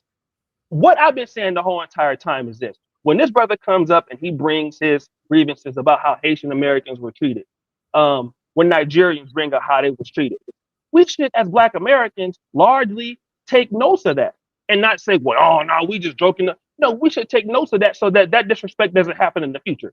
And likewise should be the case with what he's saying. That's the only thing I've been lobbying for on this particular podcast or on this particular live stream, which is if you are unwilling to do what I'm doing right now, then nobody will join up with you. You're going to just have a hate fest, which is unnecessary. The sides have to be willing to talk, okay? And then you got to have people on both sides or whatever to try to get these grievances out, not by calling names, not by saying somebody's ideology is stupid, because quite naturally, if you say Pan-Africanism is gay or Pan-Africanism was whatever, then largely people in the Pan-African community are gonna defend themselves. And if you say the same thing about the other side, then whatever else. And we know we have people in the community who will not be mature about it. We're going to have a large contingent of immaturity, which is only going to make the whole Black world stumble. And that's what we're talking about tonight. We are going to continue to stumble in conversations because somebody's idea. And the thing is this, I think that everybody on the panel love Black people. I think everybody here, including his sister, including Brother Jagoon, I think everybody is here tonight debating this issue because we all love each other. We all love the Black community worldwide. All of us do. Otherwise, we simply would not be here. But all of us ideologies have to have some level of respect. And even though you're speaking with passion and you may not dislike me, I don't think Sister Vanessa dislikes me personally or Jagoon. I don't think so. They ain't go to bed hating me tonight. I'm not that important to them. But what I am saying is that largely we are going to have to put a better effort to seeing what is about the other side. I'm doing it every day. I'm here trying to learn every day. And I think that's the only way to make it work. Versus saying, oh, because this person's ideology is stupid. It's dumb. It's whatever else. But why is that person grieving it? I can give you an example right now. In the country that I'm living in right now, we have the same president for 40 years. Okay? He got on to CNN or whatever was. I think it was, what's the outlet that's out there in Qatar? Forgot what it was.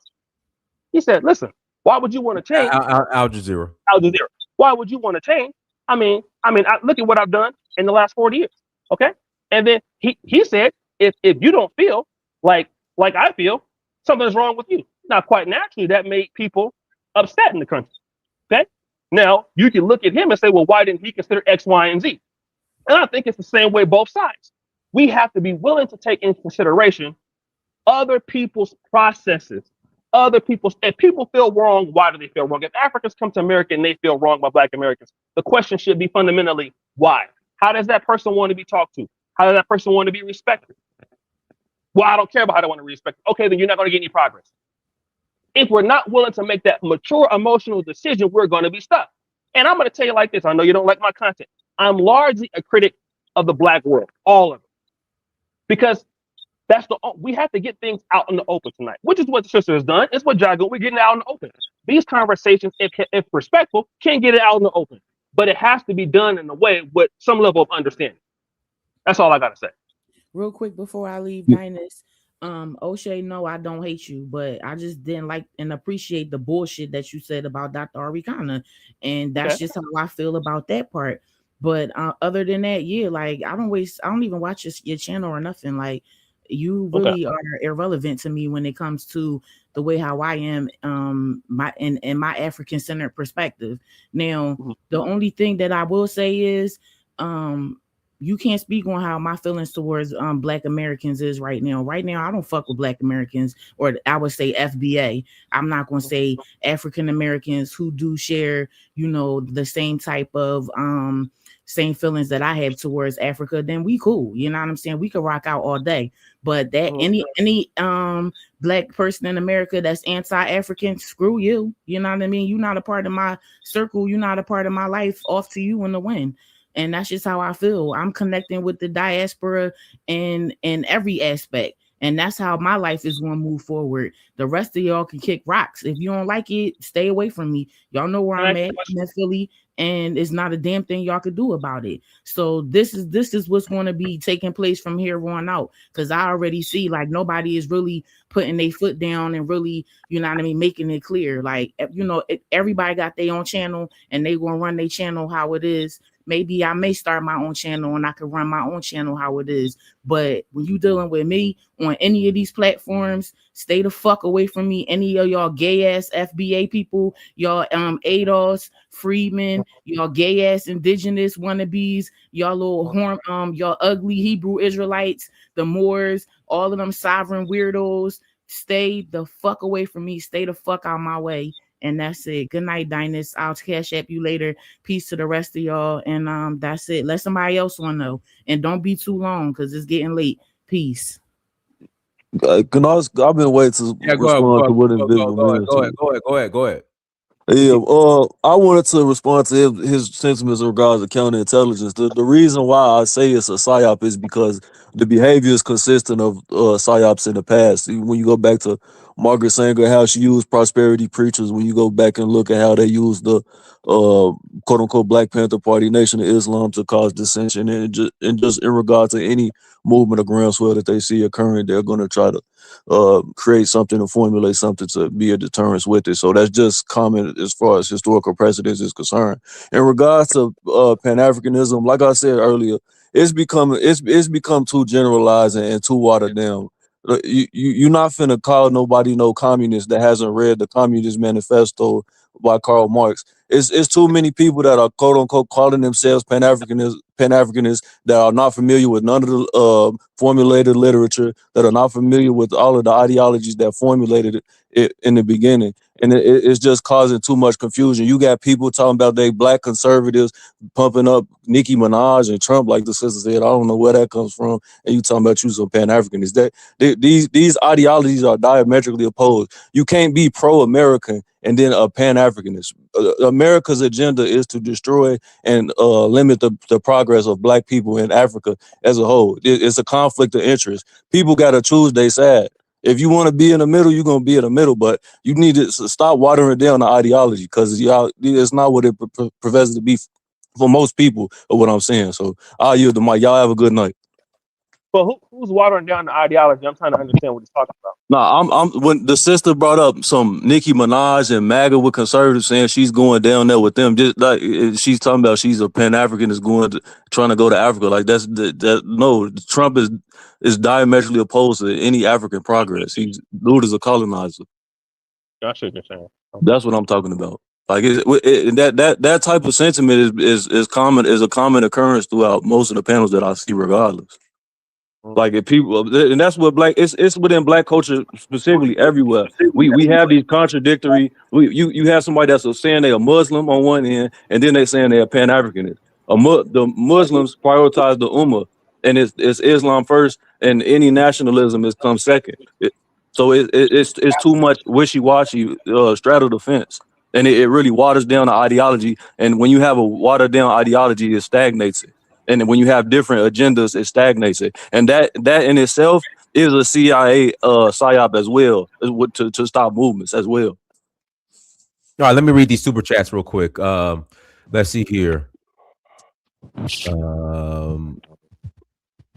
out to Elvis Morris, thank you for that holla. Foundational Black Assistant to White Supremacy. Shout out to Elvis Morris again. Her taxes paid $10. Oh, okay. Well, she paid it. All right, he paid it. That was funny. Yeah, it's Friday. Elvis just got paid. It's Friday. Appreciate you, Elvis. I'm gonna start doing shows every Friday, so Elvis will super chat. All right, so O'Shea Du Jackson, thank you for the 15,000. You got in shillings. This is why I don't do panels. Shaking my head. Kofi, thank you for the 499 holla. The way she talks, no African man will deal with her. Jagoon, stop hyping her. The Professor Smalls deal was pulled because he criticized Africans. O'Shea Du Jackson, thank you for 22,000 holla.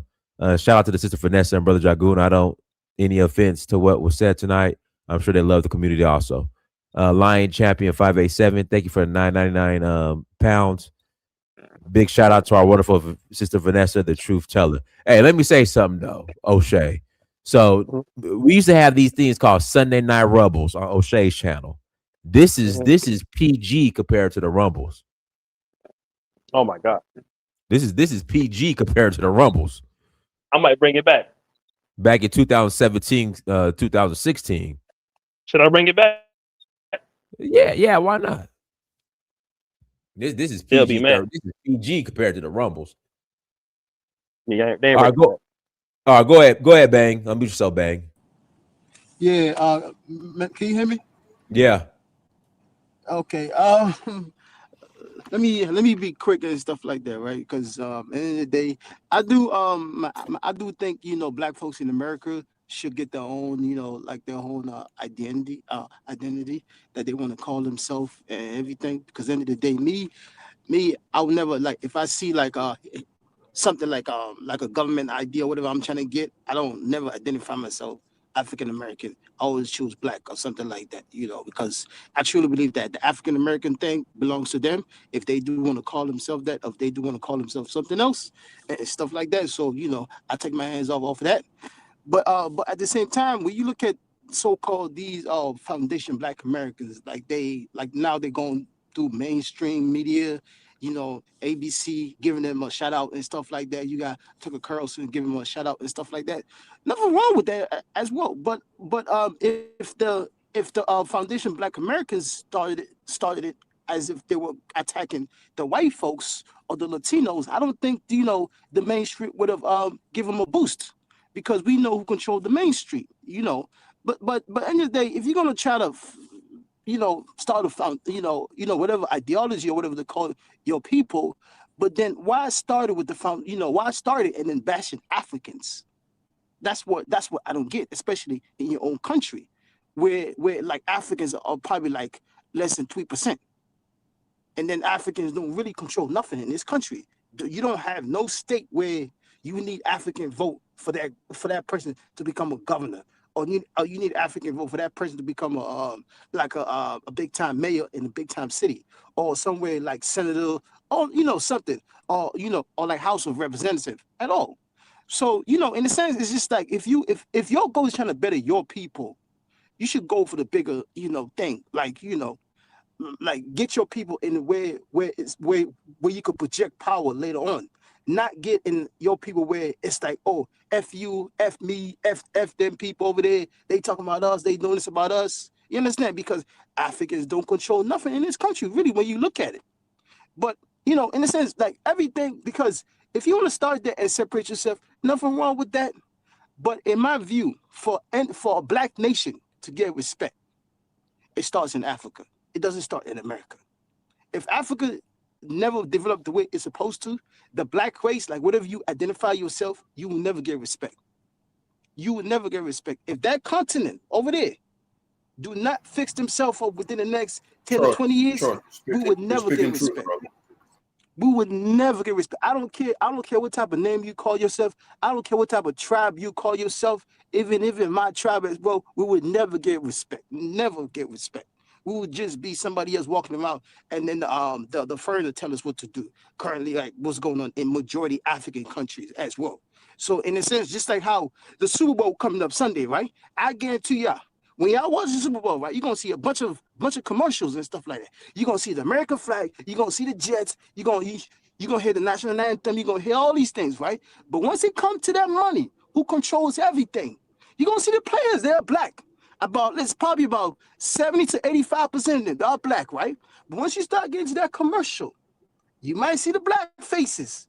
But you look at who owns these companies, who controls everything. I guarantee y'all, 90% of these companies you're gonna watch do the Super Bowl, y'all gonna go crazy trying to watch the Super Bowl, right? I mean, trying to watch the commercial as well. 90% of these advertisements you're gonna see is white owned. So like, how can you sit there at the same time and then how to better your people within the next 5 to 20 years later? But then you want to worry about people that can't project power in your own country. But at the same time, something that your people control, they can't like get it equal in the sense that it could favor them. I mean, when you look at just like I mentioned, right? You look at the song, because you said you from California, West Coast, right? Both of y'all, O'Shea, and then the host, right? You look at this is a song that I said a couple days ago. Ice-T. It's called what's the song called? Damn, I forgot the song. He was calling out people in the game. Oh yeah, True to the Game. You know, True to the Game, right? It came out, I think, in 1994 or something, or 1993, right? When Ice Cube, calling out all these type of black people around in America, right? You know, like, they call you the monkey, you laugh and stuff like that, or you think you better than me because call with the white girl and then the police pull me over and stuff like that. That's technically tether. That is a tether right there. So if that a tether right there, and then Ice-T was one of y'all in 1990 in the early 90s, then how can you use that word to describe Africans that's not in control of the country at all? If I'm an African, I'm running for a Democrat Party, I'm doing what the white man tells me to do. The white man select me to favor them. It's the same thing where Africans say, oh, our politicians work for, foreigners. So then at the end of the day, who you going to blame? You're going to blame the people that select these people and fund these people. Because me, I don't agree with all black people around the world. I don't care if you're black. I don't agree with all black people around the world. It's all about ideology, and my ideology come over you. That's at the end of the day. But overall, the thing is this, right? If you can't control where you come from in your own country, you will never get respect. Same thing with Africans when we go back home. We can't get control in our own country. So how we can't get respect? We have the land, we have everything. But at the end of the day, we allow corrupt politicians because they favor us. We allow, corrupt people because they come from our tribe. So we can't speak about it. Oh, nah. I can't say nothing about it because they favor me. You understand me, right? But at the end of the day, the black race would never get respect. If that continent is not being controlled by black people. I don't care how much you love America. I don't care how much you call yourself Captain America Negro. Because for you to become the #1 Captain America Negro, you got to defeat the Mexicans and you got to defeat the white people. Get on top. Once again, y'all going to watch Super Bowl on Sunday. In about 2 days from now, you're going to see what I'm talking about. Every commercial you're going to see is going to be a white owned. You're going to have some brothers in there running around or dancing, doing something. At the same time, you look at the corporation, it's gonna be a white no. It's all about power. If you can't project power, it's point of time. Why talk down about Africans every day? I don't understand it when it's your own country. You should be telling us what to do.